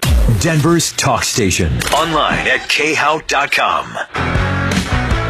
Hi, Tom Martino. This is a lesson on being tenacious and going after people. I love this story, and it's a lesson for all of us. Aaron was ripped off. He paid a $25,000 deposit to Kellen Vance at Advanced Metal Buildings. Then the guy disappears. So he eventually filed a complaint with El Paso County Sheriff's Department. You got to give them credit for actually going out and investigating this. I'm going to be straight with you. Most sheriff's departments aren't going to do this. And I doubt you're going to get any action from Elbert County. But El Paso not only went out and arrested him, they filed a felony charge against him. He basically had a hearing yesterday and pleaded guilty, and he's now on probation, and he has to pay restitution. Then you come to find out he's done this over and over again. The guy might end up in prison, don't you think? Yeah, so the judge did specify that if any information comes to light of prior bad acts or bad acts during probation, that he'll be pulled back in the court and sentenced to prison. And this on this case alone, let alone the other cases, in this case carries up to 6 years in prison. So the hope now is to get the other two people restitution, to shut down his little criminal enterprise, and then get his butt in jail. Wow, so you don't even care about the $25,000 at this point. I'm going to get it back because by law he has to, whether he's in jail or not. Because what also happens with the criminal restitution is he's now assigned to the restitution section of the DA's office that will then comb through all of his financials and his assets and holding, and will start garnishing everything to pay back his restitution. If he's in prison, though, what do you garnish, right? That's the thing. You know, if he owns anything, you can do also, in addition to garnishment, you can do a writ of execution, which is on anything that he owns. But he's probably smart enough. They're going to do that. They're going to do that for me. Anything that is in his name, business-wise, personal-wise, any vehicles he has, anything of value, will be liquidated and used to make restitution. So I'd love to call this guy and see what he has to say about this. Were you going to say something, John? Yeah. John Fuller. Yeah, I'd like to. What's amazing? Go ahead. What's amazing about this caller in this case is that Aaron was able to get this done with no legal fees. I mean, most people would have to pay $20,000 to $30,000 to do a pursuit like this. He used the criminal court system to get it done. Right, right. To try to put these people But you know bars. That's what I thought. What was it? That money is not going to be easy to come by, because I'll tell you why. I one time went after a guy and got restitution, and he literally sometimes pays me $5 a month. So they're really they're not strict on how much somebody pays, but unless you do an audit every month to see what the guy made, he just pays what he can. And as long as they see a check, they don't care. But there have been some months, honest to God, where I've gotten $5 from the guy, and he owed me 50 grand on a fraud charge. 50 grand. I went after him, and so the restitution part is still pretty weak. What were you going to say, John? John, you were going to... Hold on a sec. Hold on. John, go ahead. John wanted to say something. Go ahead. I don't be surprised if at some point they haven't collected a whole lot and they convert that restitution order over into a civil judgment and more or less turn it over to you as he rotates off of probation and stuff. So it's wonderful, and I hope they do follow through with all the things that you're saying. But my experience is that, you know, they only do so much, and then they kind of hand it over to you, and you're still just victimized all over by the system. So I really hope they do it for you. You know what we ought to do, bro? We really ought to start doing this on a case-by-case basis. Aaron gives me hope. So here's what we're going to do. If we have cases like this, deputies, that come to mind, we need to start going after these contractors. The problem is getting the district attorney to file a charge. That's the most difficult thing, John.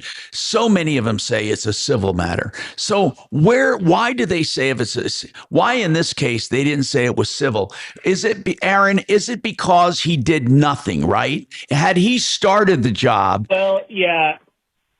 And I think so one, on the restitution part, just for other people to know, is because I recorded this on my phone because it was virtual. The judge stipulated that restitution has to be made in full in this case in a year, and if it is not made in a year, then his probation is revoked and he goes to prison. Wow, that is okay. So, man, I'll tell you what, man, Aaron, you really lucked out with the DA and the judge. We got more coming up on the Troubleshooter Show. That's right. I don't know that that's actually now, impact traffic. One minor issue for folks heading through Commerce City area, I-70 westbound at Steel Street and Vasquez. A stalled truck in the right shoulder, slow traffic back from Dahlia and Monaco exit 277. Adding about 2 minutes to your commute. I-70 eastbound, easy driving to DIA. Some stop and go on I-25 southbound between I-70 and Spear, pretty typical for the afternoon. Northbound I-25 slow between Alameda and Colfax. Otherwise, a quiet drive throughout the Denver Metro. With traffic, I'm Mark Swan. This report is sponsored by the Our American Stories podcast. This is Martin Montgomery, the producer of Our American Stories. In our next episode, we'll share the story of the man Hitler called the New Noah, Andrew Higgins. You won't want to miss the next episode of Our American Stories. Okay. You know, I've been telling you about a webinar. I had the date wrong. It's not the 26th tomorrow. It's this Saturday, okay? On the 28th, a webinar that I want you to sign up for about Vestera Turnkey. Vestera is a system where they teach you and show you how to be a landlord, and they hold your hand through the whole process. They find properties in promising markets around the country where equity is strong, the growth equity is strong, and the rents are strong, the economy is strong. They walk you through the whole process. They even help you, by the way, with management of the property and every day-to-day activity. All of that is part of the Vestera program.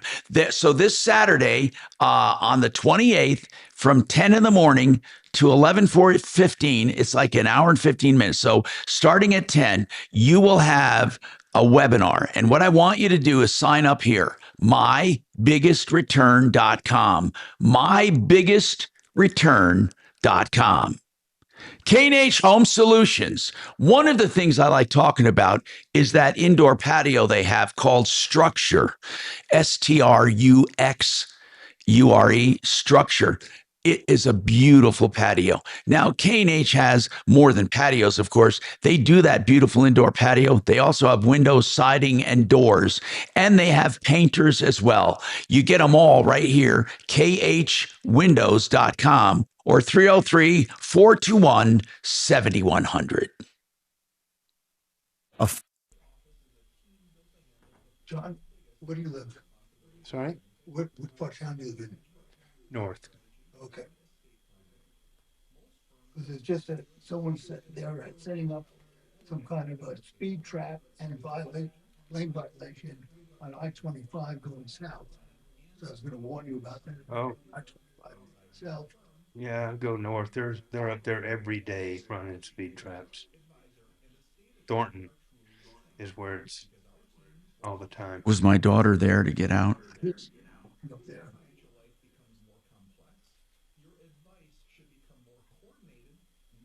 So I just bought an item from an outfit in Texas who one of their selling points is that they don't charge you sales tax. And because Texas doesn't make them charge sales tax. Oh, really? But they ship from a number of different warehouses across the country, which seems kind of weird.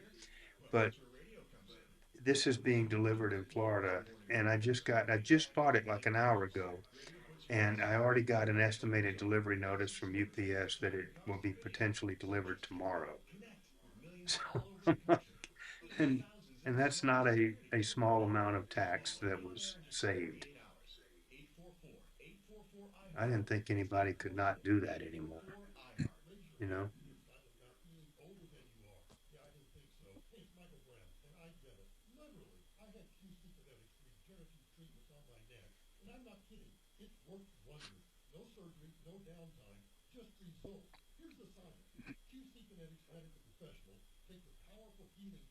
Already inside your body, concentrate in exactly where you need relief. It's real medicine, real outcome. And I'm not alone. Mike's training for a marathon instead of quitting running. Patrick's golf game is back on fire. Amber's back in her garden, all real QC Kinetics patients. Now, the sooner you start, the sooner inflammation eases and joint damage slows. Because nobody, and I mean nobody, signs up for feeling older faster. Find out if you're a candidate. Your consultation is absolutely free. Call 303-900-8986. That's 303-900-8986. QC Kinetics. Because feeling like yourself again is worth just one phone call. 303-900-8986. You know what sets John Clace apart from other lenders? You're going direct, no middleman. That means low rates and low fees. John offers home loans of all kinds, lines of credit. He's also an expert with people that are self-employed, credit challenged, or just have a unique financial situation. If other lenders say no, John can often say yes. Call John 303-577-7206. 303-577-7206. John Clace, NMLS ID 271003. CMG Home Loans, NMLS ID 1820. Equal Housing Opportunity. Are you tired of biased news and woke entertainment? There's finally a streaming service built for you.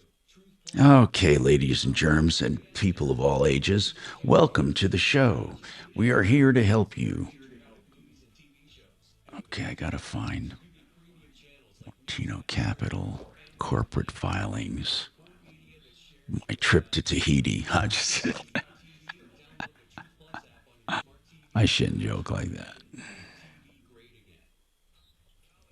I am so fucking happy with what's going on here. Let's see.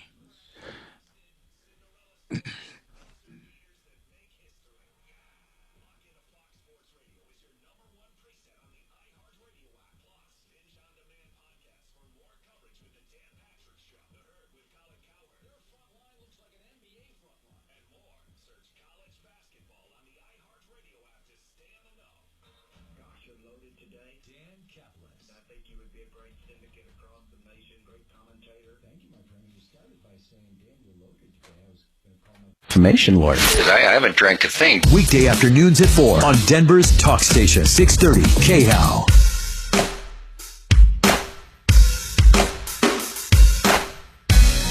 Hey, Tom Martino here. Welcome to the show. 303-713-8255. Okay. Wow. We've talked about so many things today, but I guess the theme is overall, we do have a lot of manipulation going on in society.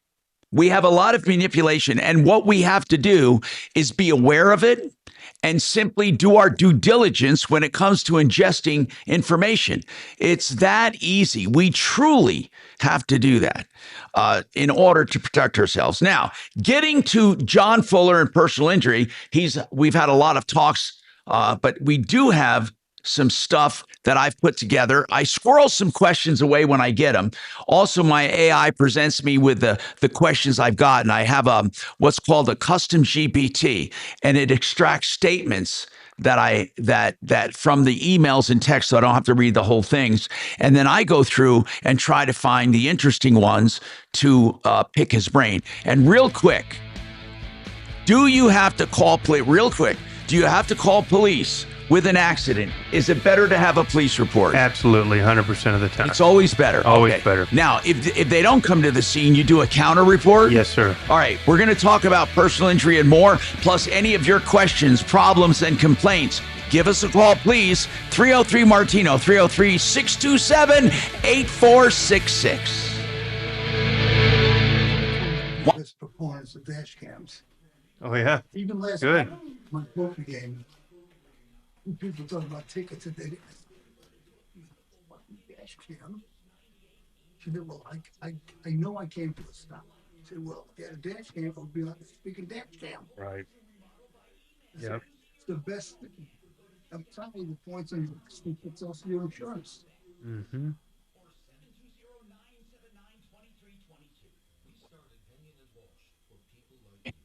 There's a lot of...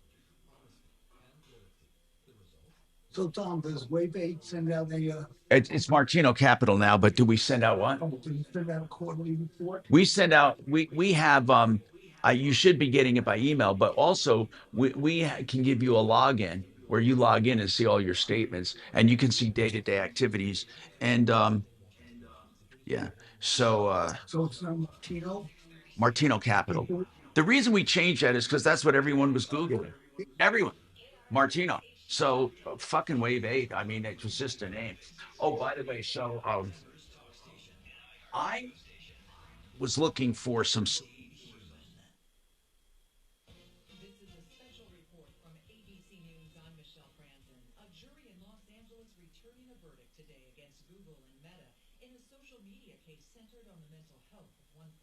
On the ninth day of deliberating, the jury finding both Meta and YouTube are liable in a first-of-its-kind lawsuit that could tee up many more such suits.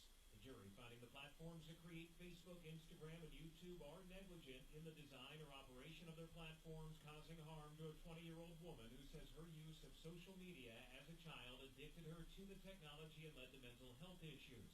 The jury awarding the woman $3 million. Meta saying in a statement it disagrees with the verdict and is evaluating its legal options.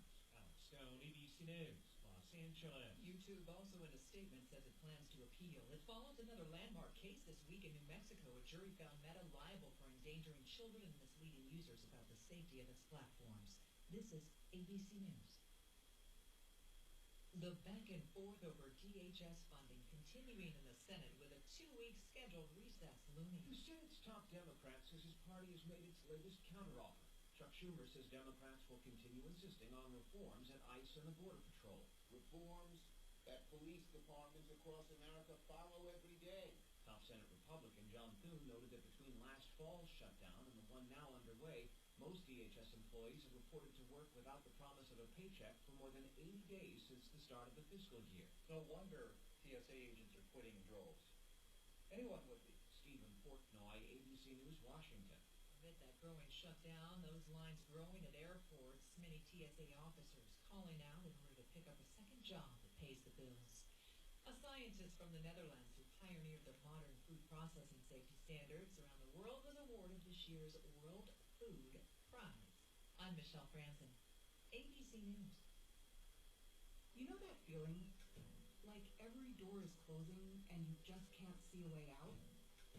Being unemployed, underemployed, or just out of school feels a lot like that. But when you find the right tools, suddenly everything just clicks. Getting on that path may be easier than you think. A good place to start? Go to findsomethingnew.org. At findsomethingnew.org, you have access to resources that help develop new skills. Skills that will position you for careers in today's growing industries, from healthcare and manufacturing to cybersecurity and alternative energy. Plus, you can take advantage of online courses, certification programs, apprenticeships, and more. So you can take yourself from unemployed and uncertain to empowered and prepared for what's next. Find your path to a new career today. Visit findsomethingnew.org. A message from the Ad Council. KHOW News Time, 103. Denver Water Commissioners approved Stage 1 drought restrictions, limiting its nearly 1.5 million customers to just 2 days of watering their lawns. Commissioners cited record-low snowpack and drought conditions for the decision. Today we're dealing with conditions that we've never seen before. We feel that this declaration is an appropriate response to the current situation. Now, home addresses that end in even numbers will be allowed to water on Thursdays and Sundays. Those ending in odd numbers can water on Wednesdays and Saturdays. Denver is listening to comments as they go through proposals for new housing opportunities in the city. One of the proposal updates the size and types of homes that will be allowed to be built, including limiting square footage for a home built on the standard lot. That size limitation will come in effect by making that maximum floor area smaller. Right now we don't have a limitation. You could build a 7,000 square foot house if you really maxed out a lot in Denver. Senior City Planner Rob Haig says they're also looking at ways to build more housing for people who don't want to live in apartments but can't afford to purchase an entire home. With the latest check of news, I'm Sid Stack. Now, impact traffic. Pretty easy drive throughout the Denver Metro for the 1 o'clock hour. Some normal slowdowns on the downtown area, I-25 north and southbound. Slower speeds between 6th and I-70, only adding a couple minutes to your commute. And stop and go on the 6th Avenue eastbound, off-ramp I-25 southbound. DIA I-70 east and westbound flowing free. Over on the southwest end, we have reports of a crash West Bellevue Avenue and South Kipling Parkway. This is stop and go at the intersection. With traffic on Mark Mager. This report is sponsored by The Rogue Recap with Linda McLaughlin. Hey, if you're looking for news you can't get anywhere else, then you're a lot like me. I started the Road Recap because I wanted to talk about things I just wasn't hearing. So join me on my podcast, Road Recap with Linda McLaughlin, anywhere you listen to podcasts. Can't wait to see you there.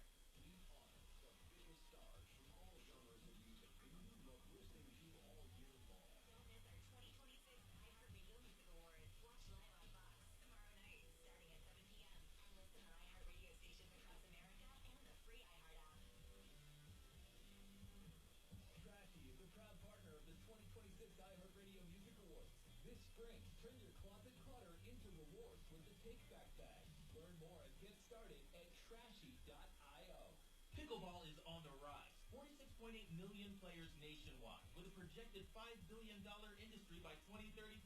Looking to be part of this exciting growth? Crush Yard offers a unique franchise opportunity, redefining the pickleball experience with indoor courts, exceptional dining, craft drinks, and entertainment. This is your chance to invest in a rapidly growing brand shaping the future of leisure. For a limited time, you can own a piece of the action. Visit CrushYardFranchising.com to learn more. Crush Yard. Eat, drink, crush. For plumbing, heating, cooking, electric, and drains, think Plumbline Service. With quality brands like Carrier. I'm consumer advocate Tom Martino. I use Plumbline in my home. Service professionals, 25 years strong.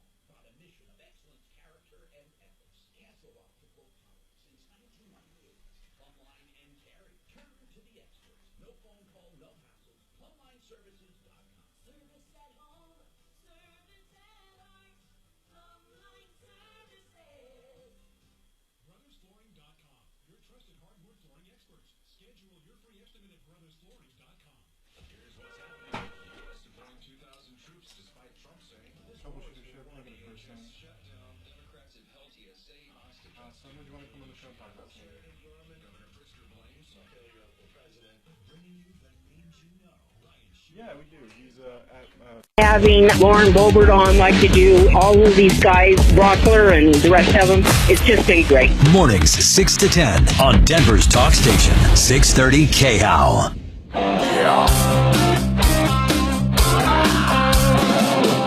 Ripped off, bad news. You need advice so you don't have to lose. We'll come running just as fast as we can. Troubleshooter's gonna help the common man. This is the Troubleshooter Show. Now, Tom Martino. Hi, Tom Martino here. Welcome to the show.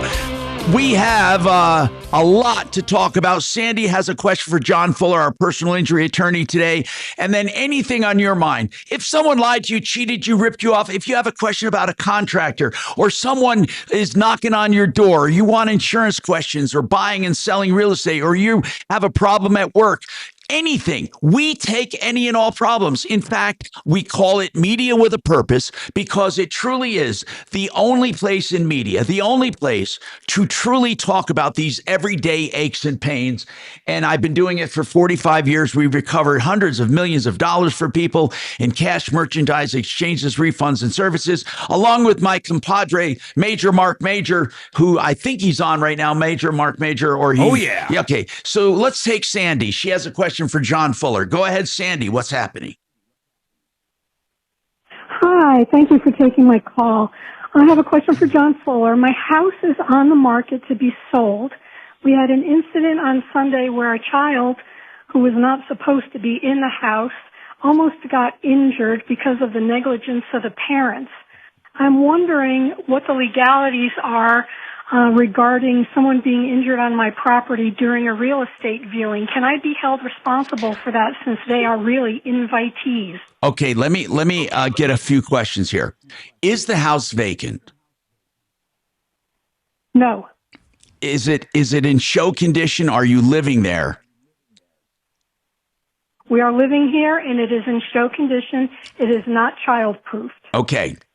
So people come through there with a real estate broker to look at your house. Yes, and our agent is also at the house too. Right. And in our listing, we said, please, no children. Okay. Now, you have a house up for sale that's being shown by appointment for sale, and you want to know what would happen if someone gets injured. John. I need to know just a little bit more, Sandy. What was there a dangerous condition that almost injured this child? It was a toddler. The parents weren't watching it. They took him downstairs in our basement, and we have all our packing boxes and stuff down in the basement, and the child almost pulled the boxes on top of him. He was trying to get into my husband's workbench, and then they took him outside, and they weren't watching him, and he ran over to our septic system pit areas and almost fell inside the pit. Wow, that's really scary. So listen, wouldn't her homeowner's insurance cover that? Yeah, it would cover it.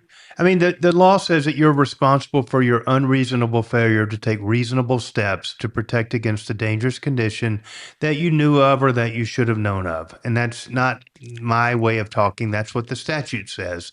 And so if you really parse that out, what it means is, and what the legislature intended under the premises liability law in Colorado, is that landowners that take steps that try to prevent accidents from happening and try to prevent there being unreasonably dangerous conditions on their property are generally protected.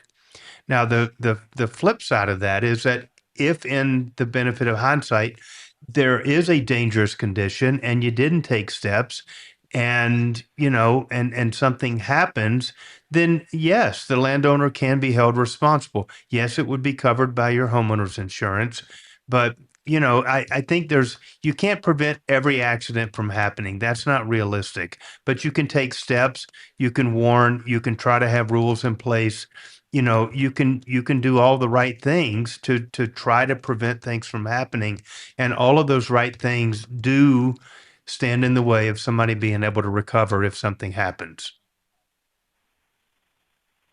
Okay, does that answer your question? And of course, really and truly, you can't be held responsible for something that you didn't do, right? I mean, if she says no kid, and they really and truly, if you have a hole in your backyard, let's say you had a pool that you just didn't finish, and it's a big hole. Right. And it's an attractive nuisance. Dangerous. Well, I know. Maybe my example's not great. Let's not go there. Okay. But it's a dangerous condition. All right. Okay. And we're asking, was there an unreasonable failure to take reasonable steps to protect against it? Right. Well, what did you do to stop somebody from falling in? Did you put, what if you have a fenced-in yard? Well, is that reasonable? Is that a reasonable step? I think it is. That may be a preclusion to somebody being held But liable. in this particular case, where somebody is coming into a real estate showing and you specifically said no children, would you be held responsible if they bring children? There's a pretty good chance that you would be shielded from liability. Yeah. In that case, I mean, but again, it would be an analysis of what steps you took. You tried to avoid any dangerous conditions. You eliminate, you didn't give permission for children to be there. You specifically said, don't bring kids. You instructed your realtor to enforce that, and the realtor either did or didn't. And then ultimately somebody brought a kid. So, I mean, the responsibility was not on you. You took steps to avoid that happening. In my opinion, you're probably going to be shielded from liability. Does that answer? I've got chemicals, I've got cleaning supplies under the sink. Do I have to take all the cleaning supplies out? I've got a sewing basket. Well, do I have to put that above 6 feet? I mean, how ridiculous do I have to get? I agree. I agree with you. And it all comes down to a reasonableness standard. Yeah. Okay? If you have a normal home, how about, what does your broker do during these showings? Can't he keep an eye on things, or she keep an eye on things? It's a she, and she did not. And then she came back and said that they were keeping the child contained. Well, we have cameras, and we saw. You know what? I want to talk contained. to Compass Insurance Group. I do. I want you to hang on. Yeah, I sent Jeremy is my agent, and I left him in email. I'm gonna get Brian on. Hey, Axe, try to get Brian Burns on real quick. I want to ask him a question in general, because people ask this. I've had this asked before. Call your realtor expert. Yeah. You mean Frank Duran? Yeah. Call him. Frank might know, but I think Frank's going to defer to the insurance and to you. I think Frank's going to say, if I'm instructed not to let children on the property, it's my duty to. I mean, what if you had a vicious dog on the property? Let's do both acts. Let's get Frank Duran and let's get Brian Burns. Let's get a double perspective here. That's a great idea. What if you had a pit bull in the house that loved to eat people? Which you say, look, don't show the house without enough notice to put the dog up. But somebody ignored that and went in there and encountered the dog. I would say there's been a breach along the way, and that agent, is going to bear some responsibility. Okay. So let's get Brian on, and let's get Frank Duran on, and let's get some perspective. I'm Tom Martino, 303-713-8255, denverregen.com. Stem cell therapy, yes. Hair replenishment, yes. And they also do weight loss drugs for pennies on the dollar. denverregen.com.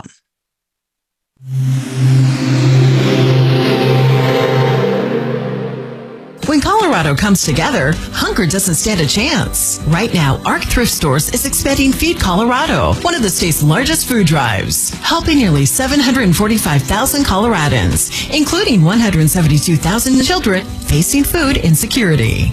Drop off non-perishable food items at donation barrels inside any ARC thrift store all month long. Your donation stays right here in Colorado. One small donation, one big impact. Donate to Feed Colorado today at the ARC thrift store nearest you. The best guaranteed prices on plumbing, including water heaters, starting at just $14.99. No fooling. You're not going to find this anywhere else, but EuroPlumbingColorado.com guarantees it. They're also tankless experts, and they do repiping with PEX, the lowest guaranteed price, and the best job ever. That's freeze-proof piping for life. No pinhole leaks ever. It's great. No joints, no soldering, nothing. And they do the drywall repair as well. That's Europlumbing, Colorado.com, 720-500-3000, 720-500-3000.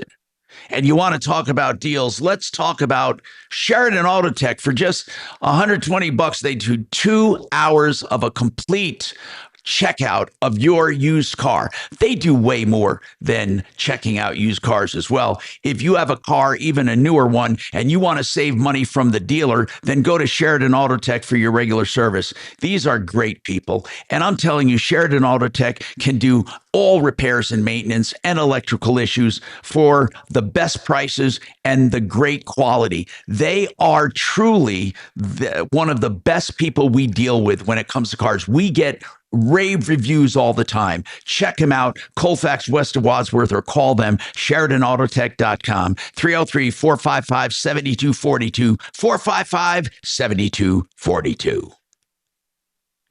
Raise your hand.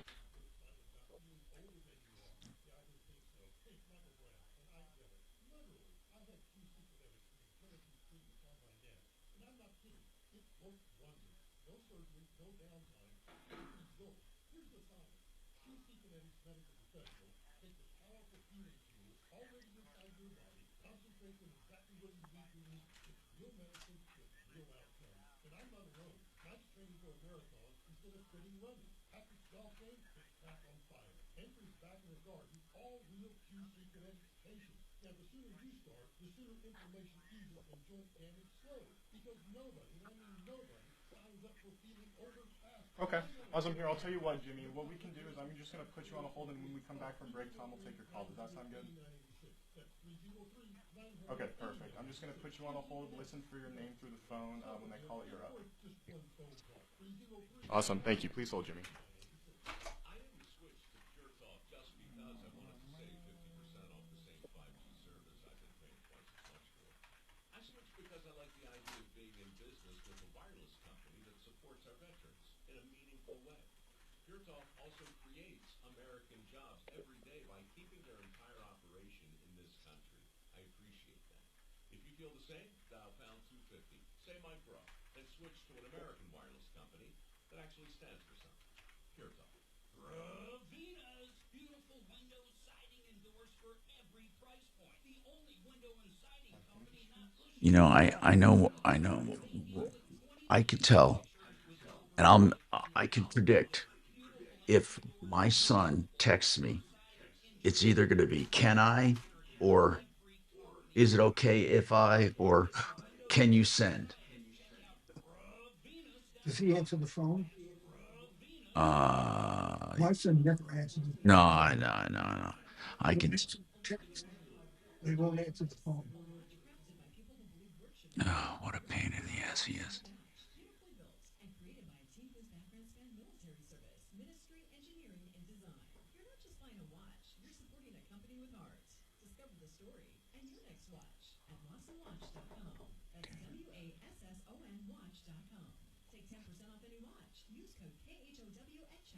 You know, I think normal insurance, I mean, why wouldn't normal insurance pay, for God's sakes? I mean, it's...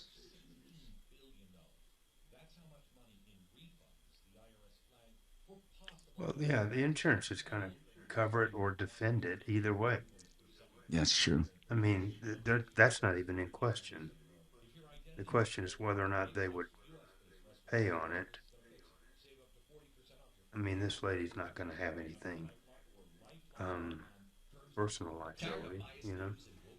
Stream Truth Plus from Trump Media. Free non-woke news with 7-day catch-up DVR.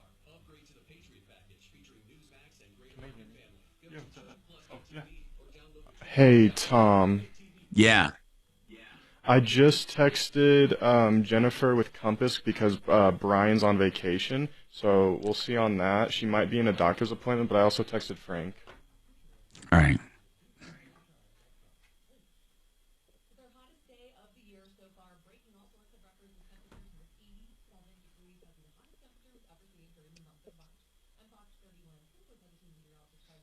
This report is sponsored by the Our American Stories Montgomery, the producer of Our American Stories. In our next episode, we'll share the story of an 1800 superstar sellout tour. You won't want to miss the next episode of Our American Stories. This hour from the Trajan Wealth K-House Studios. Trajan Wealth, your trusted local fiduciary advisors. TrajanWealth.com. Denver's talk station, 630 KHOW.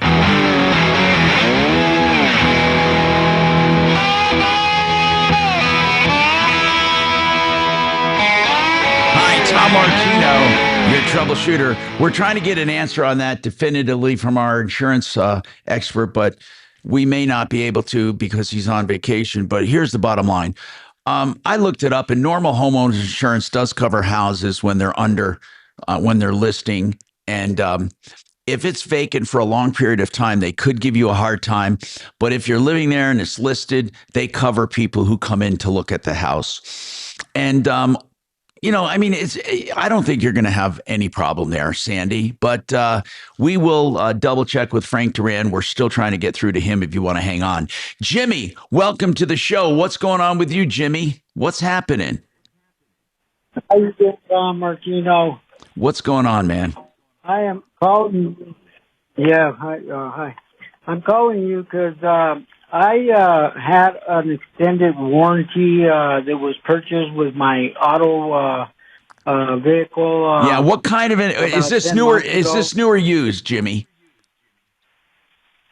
It's a used vehicle, but I bought the extended warranty with it. I understand that, but extended warranties on used cars are usually not worth it. How used? Tell me about your car. What year, make, and model is that?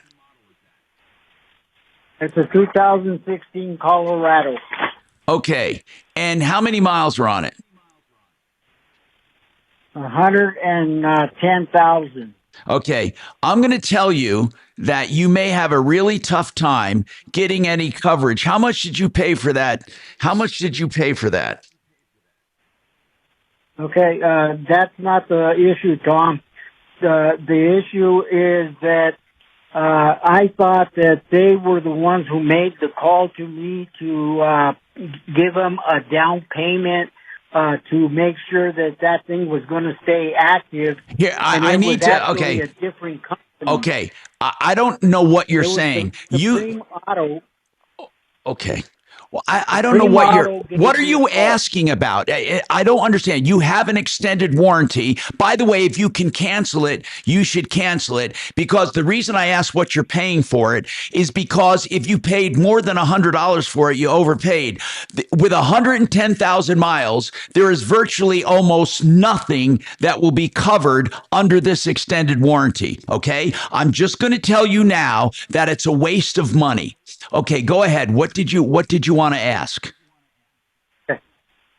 Tom, the thing is, it wasn't nothing to do with my extended warranty. It was a different company that called me. It was Supreme Auto.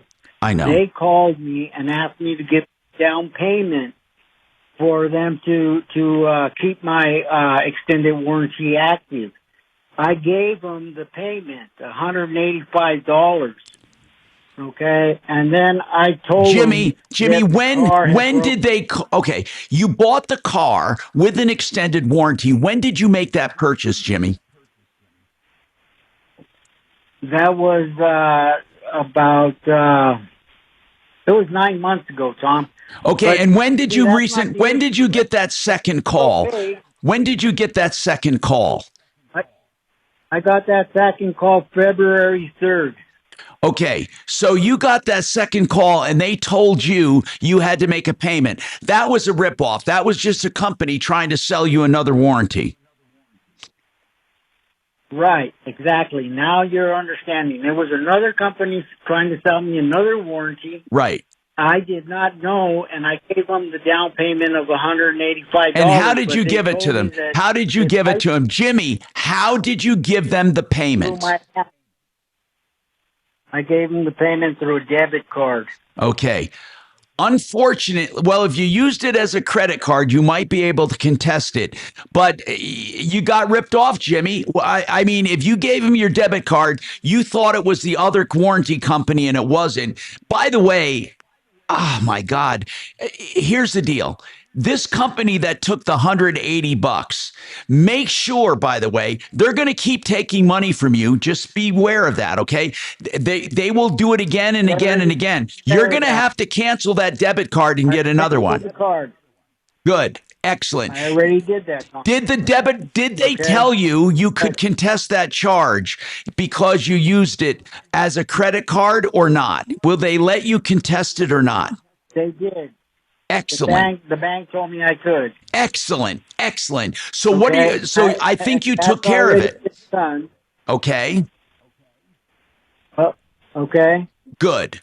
I think you did everything you should. They told me they were sending a hard copy of the contract, and they never sent me anything. I haven't seen anything. I haven't heard anything. I talked to the person. It's Supreme Auto. I talked to the guy there. His name's Anthony. What difference does it make if you got a copy of it? You said you canceled it. Yes, I did not get a copy. I didn't get nothing. I never received anything in the mail. Who cares? Jimmy, who cares? You canceled it. You canceled your debit card. What do you care if you get a copy of it or not? Why do you care? I'm trying to get the $185 back. You just told me that they let you cancel the charge on your debit card. They told me that it would take 10 to 14 days, and I'm still waiting. Your bank will let you do it.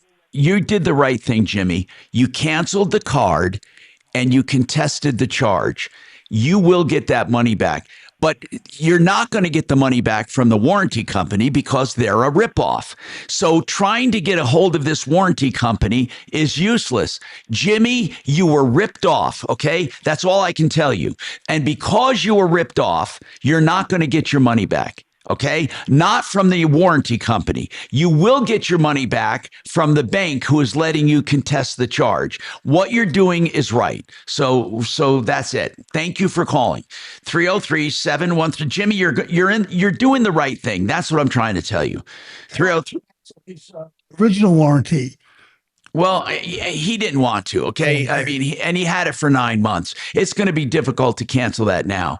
I took the 15, obviously, so I have Frank Duran, therealestateman.com. So Frank Duran, we have a question. When a home is being shown,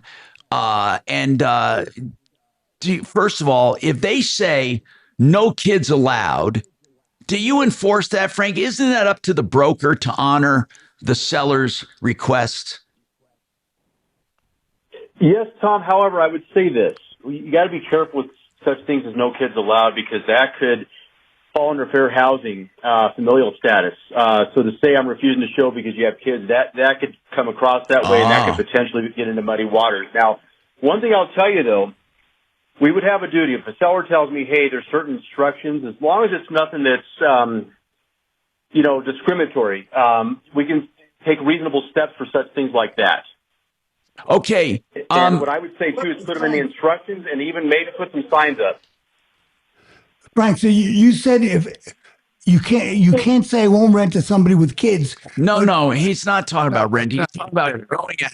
Right, but you're saying that you can't sell it to people with kids, but can't you? He's not talking about selling it. He's talking about showing it. Right. Okay, so they're saying they don't want the kids at the showing. Frank is saying that could be viewed as against the fair housing laws. That's what I'm trying to find out. And I don't think so, because you're invited into someone's house, and they are, I think, well within their rights to say, I don't want people coming with kids, Frank. I don't know. That's what I'm trying to figure out if that's the case. I mean, we don't know. I don't think they'd be breaking the law. Do you, John, if they said, I don't want kids at the showing? No, I don't think that's a fair housing issue at all. No, because you're not refusing to sell it to them. You're not refusing at all. All you're doing is saying, if you're coming to look at the house, it's my house. I'm living here. I don't want kids there. I mean, no, Tom. All I'm really saying is just to be careful that you don't get into muddy waters. Now, let me tell you, real life real estate, because I do this all the time. Right. It's a real simple thing. People say, "Hey, we don't want kids running around." No problem. We put signs up. We take the extra care. I make sure that all the brokers that show it have this very well documented when they do the showing. So I run into no problems like this. I never really have. I mean, once in a while you'll run into a situation where somebody left a light on or something like that. You do run into those kind of things, but I've never had a problem where we clearly identify this up front where we have an issue.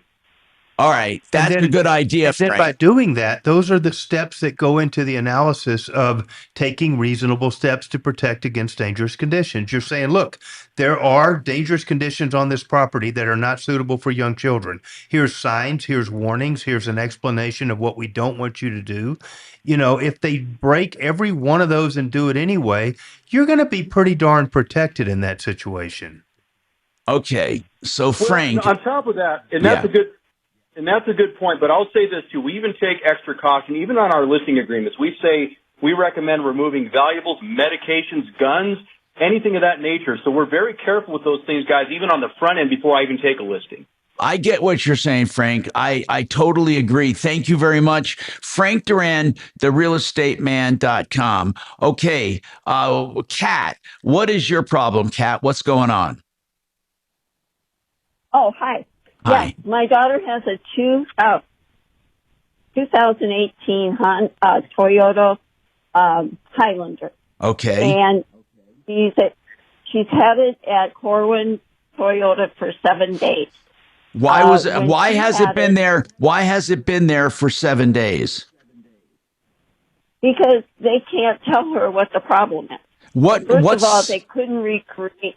Oh, they couldn't recreate it. Hey, hang on a second. I got to take this break. I don't want to rush you, and we'll come right back to you. Let's get Kevin Calkin on the line, Axe, if we can, just as a backup if we need him. I'm Tom Martino. We have more coming up on the Troubleshooter Show. Gravina's has the greatest windows. Remember, they have 50 lines of windows. You're definitely going to find one for you. That's 303 Gravina's.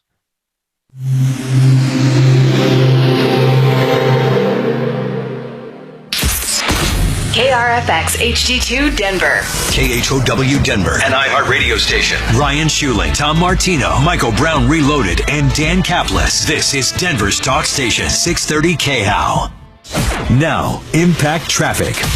Up on the northwest end of town, I-76 eastbound after I-70 in Wadsworth. Looks like police activity in the right lane. We're not sure what's going on here. Maybe an accident or perhaps a police pullover, but we are seeing some pretty significant stop and go if you are making the interchange from I-70 eastbound to I-76. I-25 northbound through downtown, stop and go between 6th and Colfax with traffic on Mark Swan. This report is sponsored by Taking a Walk Podcast. I'm Buzz Knight, the host of the Taking a Walk Podcast, and join me for an upcoming episode with Glenn Tilbrook from the band Squeeze. That's Glenn Tilbrook on the Taking a Walk Podcast on the iHeartRadio app or wherever you get your podcasts. So I want to tell you a story about a landlord who saved about 70% off of his solar system and is making near $100,000 a year in positive cash flow selling electricity to his tenants. You can be one of those landlords. If you're a landlord, you can use solar, get it paid for, a lot of it by the government, and then sell electric back to your tenants instead of having them go to the power company. It's all above board and legal. Alliance Roof and Solar can help you do it. Now, they can help you with any commercial system with similar results, making money and getting the government to pay for a lot of it. 303-704-2449. Alliance Roof and Solar, 303-704-2449.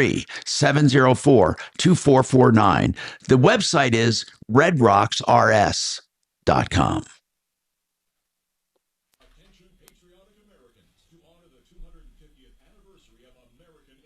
I wonder why that guy cared about getting a copy of his warranty if he...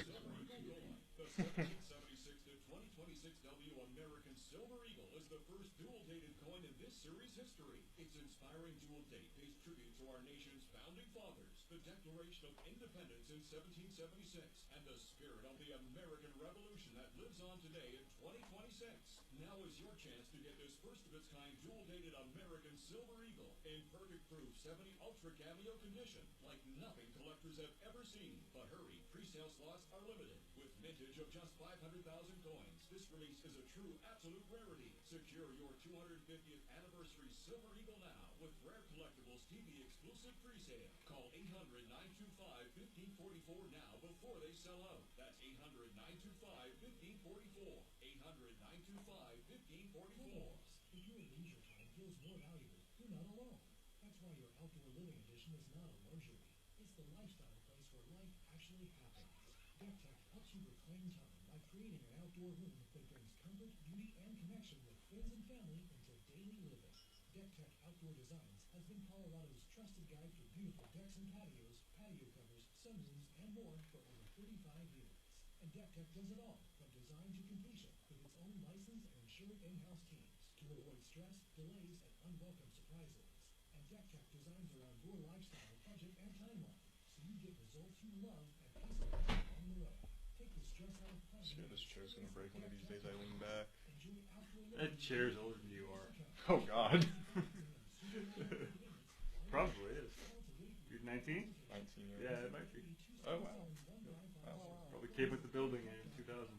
Oh good God. I mean the things here. I don't even know how someone did that. You gotta like.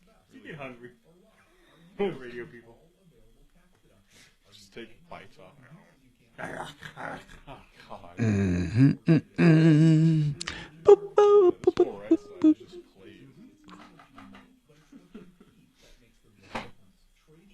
So, can we get Kevin Calkin on? I texted him. I was about to call him too. Yeah, just call him. He answers his phone all the time.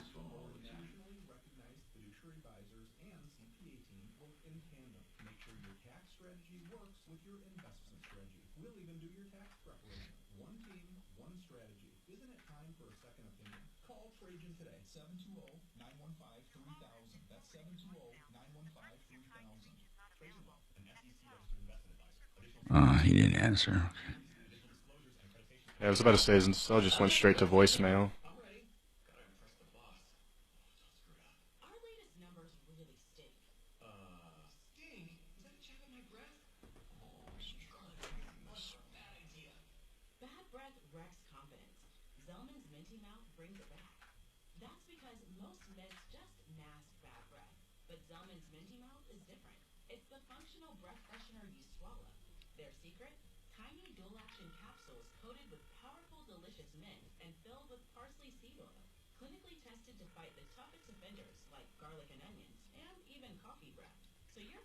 Hey, Kevin, this is Adam from the Troubleshooter Show. Do you have time to hop on for a call?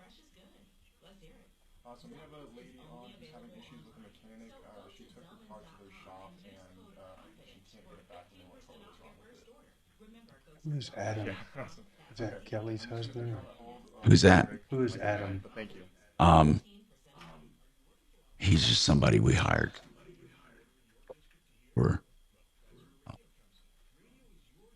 Just a bum from the street. Found me on off coal tax.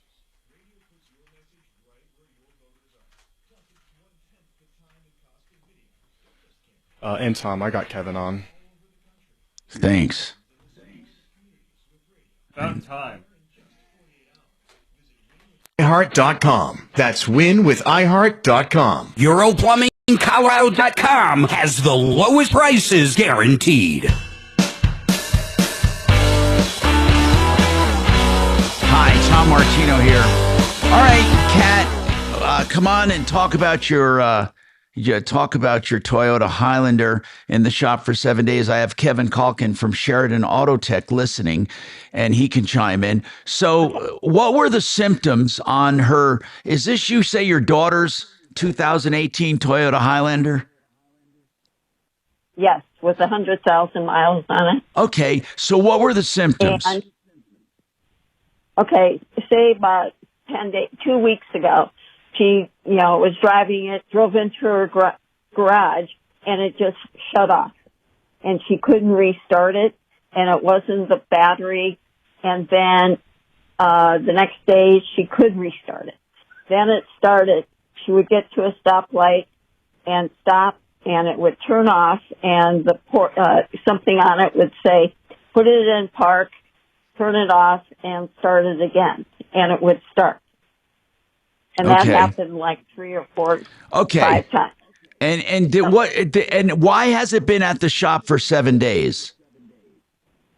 Because they're trying to recreate the issue, and they can't. One guy did, but they didn't let her know, what was wrong with it. And she's been borrowing a car. And so what are the symptoms, basically? It just intermittently stops, and then she can't get it restarted. Well, okay. When she pulls, it's so funny. She pulls twice. She pulls into her garage, and it just turns off. But the other times, it's when she has to travel 287 to, I can't remember. Anyhow, lots of stoplights. When she gets to the stoplight, it just turns off, and something on the dash said, put it in park, turn it off, and turn it back on. What do you think that is, Kevin? So she's getting an error message. It doesn't actually stall while you're driving, though, does it? I mean, it's only when you're at a stop. Not yet. Just when she's at a stop. It could be as simple as just an idle control, some carbon buildup in a throttle body. It could be a number of things, But why does she get that error? Why does she get that error message, Kev?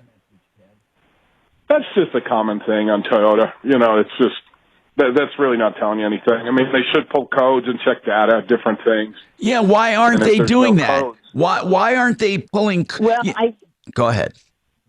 I think they pulled a code, but whatever it was, it didn't tell her, and it didn't help the process. So she had it in. They said, pick it up. She picked it up, and it started happening again. All right. And now it's been back in the All right. shop. Why don't you get it away from them and take it over to Sheridan Autotech? Seriously, what shop is it in right now? They don't. She doesn't owe them any money, does she? No. She's in Foreign Toyota on Pearl Parkway. All right. What I would do, Kat, I don't know anything about them, but I'll guarantee, not guarantee, but I'll bet that Sheridan Autotech will find the problem. I'm serious. I would take a look. I would, they work on Toyotas all day long. 2018 Toyota. I'm sure that they're going to find something. And what part of town are you in, Kat? Pat, I'm in Erie. Okay. Where's your daughter? Where's the shop, in Erie? No, the shop is in Boulder on Pearl Parkway. Where does your daughter live? In Erie, right off of 287. You may want to try Tom Maggio at Hands On Auto Tech. In fact, I would definitely try that. He's up north. Hands On Auto. And his name is Tom Maggio. That's what I would do. I really would, because he's a great guy. He's up north. He's like Kevin. He'll take care of you. Up north. Yeah, he's up north. It's called Hands On Auto Tech. Let me see if I can get you that number. He's let's see, Hands On Auto Tech. Yeah, here's the number: 720 340 4024. 4024. Yeah, and it's Tom. It's called Hands On Auto Tech, and he's up north, I think Longmont or somewhere, but he's going to be way closer to you than Sheridan. Yes, he is. Right. All right. Thank you for calling, Kat. Hey, Kevin, by the way, on this on intermittent problems like this, are codes stored in a car where you can read what happened? Some can. That's definitely where you start, but they can be very frustrating. They can. It's a challenge when they're intermittent. And when they throw a code, if it's stored, is it stored like with a date and a time? I know that sounds ridiculous, or is it just raw data? Time, but it's like, depending on the code, it'll store it for 50 or 25 restarts, and then it'll clear. But it'll give you freeze frame data, which will show you at idle this fuel mixture was lean or rich or different. It gives you a lot of information. There's good info there. All right. Thank you very much. That's Kevin. Thank you, Kevin. SheridanAutotech.com. We got more coming right up.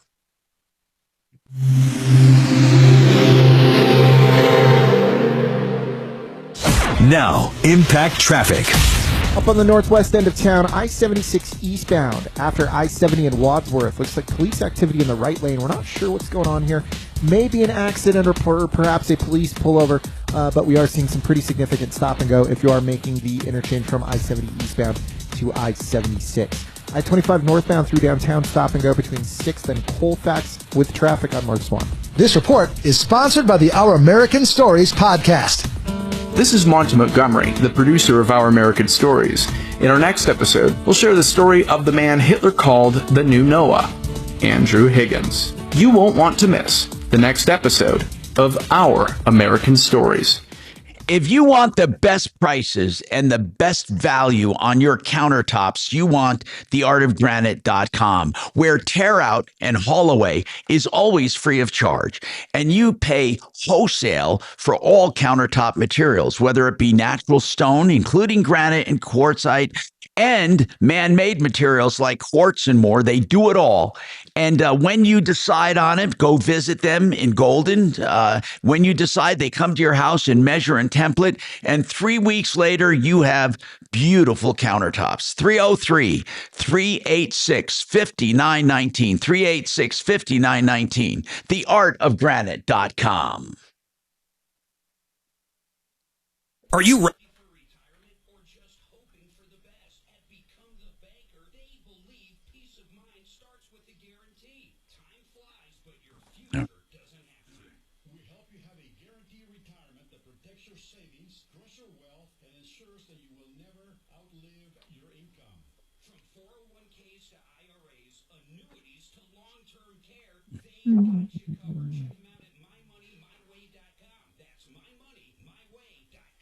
Hey, Tom, do you remember what the HOA fees are here? I think there's two HOAs. There's a little one and a big one, and I think combined they're probably six something or seven. But that's all outside maintenance and everything. That's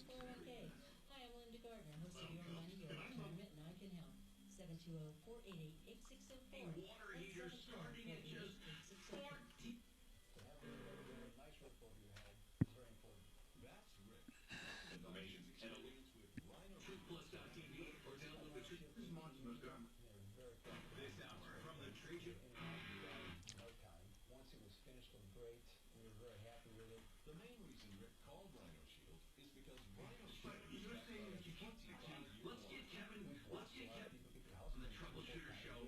Cravina's has the greatest windows. Remember, they have 50 lines. Tom Martino. We have more coming up on the Troubleshooter Show. Shield at 844-31-RHINO. Call now and receive 15% off the regular price. Or go to rhinoshieldsco.com. We got Rhino Shield 18 years ago. Financially makes sense, especially if it's going to last like this did. Still looks good. For your 15% off, call now. 844-31-RHINO. Or go to rhinoshieldsco.com. Wesley Financial Group is not a law firm. Ask yourself this question. Is it really worth holding on to that timeshare that you know you need to get rid of? Here's the truth. The average maintenance fee just went up over 17%.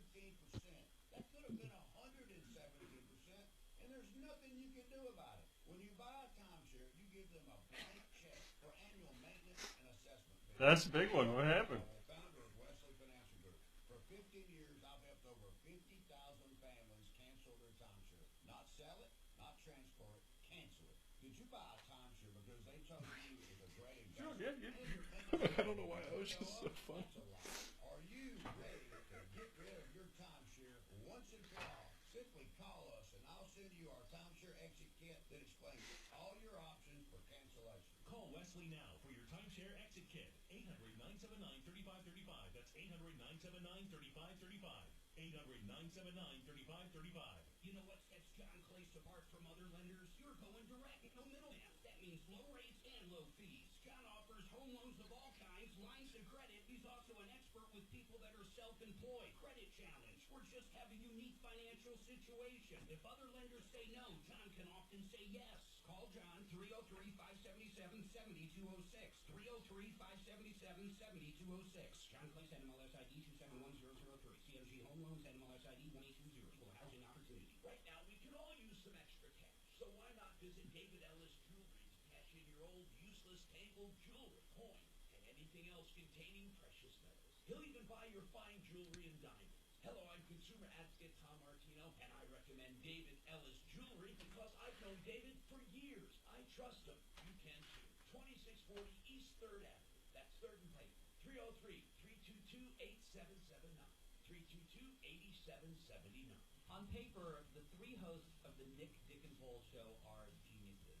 We can explain how AI works, data sensors, but there are certain things that we don't necessarily. What's going on? What Kugler did that I think is so unique, he's the writer-director. Who do you think he is? But hey, no one's perfect. We're pretty close, though, and you can find out if you listen to the Nick Dickens-Hole Show on America's #1 podcast network, iHeart. Follow the Nick Dickens-Hole Show and start listening on the free iHeart Radio app today. It's the Dan Kaplan. You know, this Nancy Guthrie. At Archbishop Golka's installation, Erin Lee will have the show, and she'll show you how you can help in a very concrete way save Colorado kids from traffickers, mutilators, and boys and girls sports. Join her at 4. Just heard her. Hi, Tom Martino, your troubleshooter. We got John Fuller with us, personal injury attorney, and somebody wants to know how long do they have to file a lawsuit for a personal injury when it comes to a car accident? In Colorado, 3 years. 3 years. Yep. But why would anyone wait anyway? I mean, is it possible that they didn't think they had injuries and they showed up later and the doctor says that's definitely what caused them? Is that a scenario, a likely scenario or not? For us, more likely it's that people are in very long-term treatment and you really don't know what the final chapter is going to look like, and you just run out of time. I mean, it can take that long to rehab from a really bad injury if you have a surgery and a protracted recovery. And so you really don't want to, if you consider two cases, one where the damages are very speculative and talk about future surgeries and that kind of stuff, versus another where the client underwent the surgery and when you know for a fact that he's going to get it and how they recovered and what the future looks like. The second one is far more compelling. So it just, it may be the case that they're just waiting for as much recovery as possible before they file the suit. Now, someone says that they were told they were partially at fault in an accident. It's called a comparative negligence or something. Was that progressive? Is that a common thing? Like, I've been hearing more and more about that. How does that work and why do they do that? Okay. Yeah. You know what? I'm kind of glad you asked me that because it's just going to start me down the road on a rant that I really think. Go ahead, because I've been hearing more and more about comparative negligence. Okay. We have an insurance company here in town. It rhymes with progressive. And I got to tell you that it's just a disturbing trend that I've heard from a number of clients and potential clients that two things are happening. One is that every single time that they contact an adjuster to report an accident that they were not at fault for, they get informed by Progressive that if they open a claim in any form on their own insurance, that their rates are going to go up. Okay. And let me just tell you that is absolutely 100% not allowed by law. Okay? Why do they say that? Why do they Because they don't want to pay out on MedPay and anything else. They say, if you open a claim, we're going to raise your rates. Yeah. And that's when it's their own company. Yes. So they have a Progressive, they call Progressive, and Progressive says, listen, you really shouldn't use this claim or you're going to have rates go up. Yeah. Now you're saying that. No, I'm sorry, but doesn't that happen though? No. It's a state law that they can't do that. They can't do that when it's not your fault. Correct. For two things here, okay? So if it's not your fault, you want to use MedPay, it can't be charged against you. I don't care if it is your fault. MedPay can't be used against you. Okay. It's a mandatory coverage, and the law says they can't penalize you for using it. Okay. The same kind of goes for UM. It's the same concept. UM is uninsured motorist coverage, okay? Right. You buy that in the event that the person, not you, the other person who's responsible for the accident doesn't have adequate or none or not enough insurance, right? So you buy it to protect yourself in anticipation of somebody else being at fault. Okay? Right. That's so right. they can't penalize you for using it because you weren't at fault. That's Gotcha. crazy. Right. So you still tell them if you open a claim. They really do tell. So you've heard that from more than one person. And lately it's gotten bad. Every single client that calls up and has that particular carrier tells me, well, I was informed that if we open a claim, they're going to raise our rates. And it's like, no, right. That is not allowed, and it should be shut down. And from my experience, when I call them, they go, no, we would never say that, But yet you're hearing it. I hear it over and over and over again. Who decides who's at fault? If you don't like, do police always decide who's at fault? Well, in theory, it's a jury that decides who's at fault. A cop, if they witness the accident, if they see a violation, if they compare all the witness statements and they decide who is at fault, they may write a citation that gives us a pretty darn good idea of who's at fault. But that citation itself is not admissible in a civil case. So how do you know whose fault? No. So we basically argue about it, and we compare the statements, and some people admit liability, other people don't. We sometimes get dash cams, we get traffic cams, we do our own investigation. Had an accident the other day where it just happened to get caught by a camera at a car wash, and we've used that to prove it. Anyway, John Fuller Law, if you need to get a hold of him, he's always willing to talk to you about your problem, question, or complaint with an accident. 303-597-4500. That's 303-597-4500. I'm Tom Martino. Don't forget, 303-MARTINO for any problems you have. 303-MARTINO.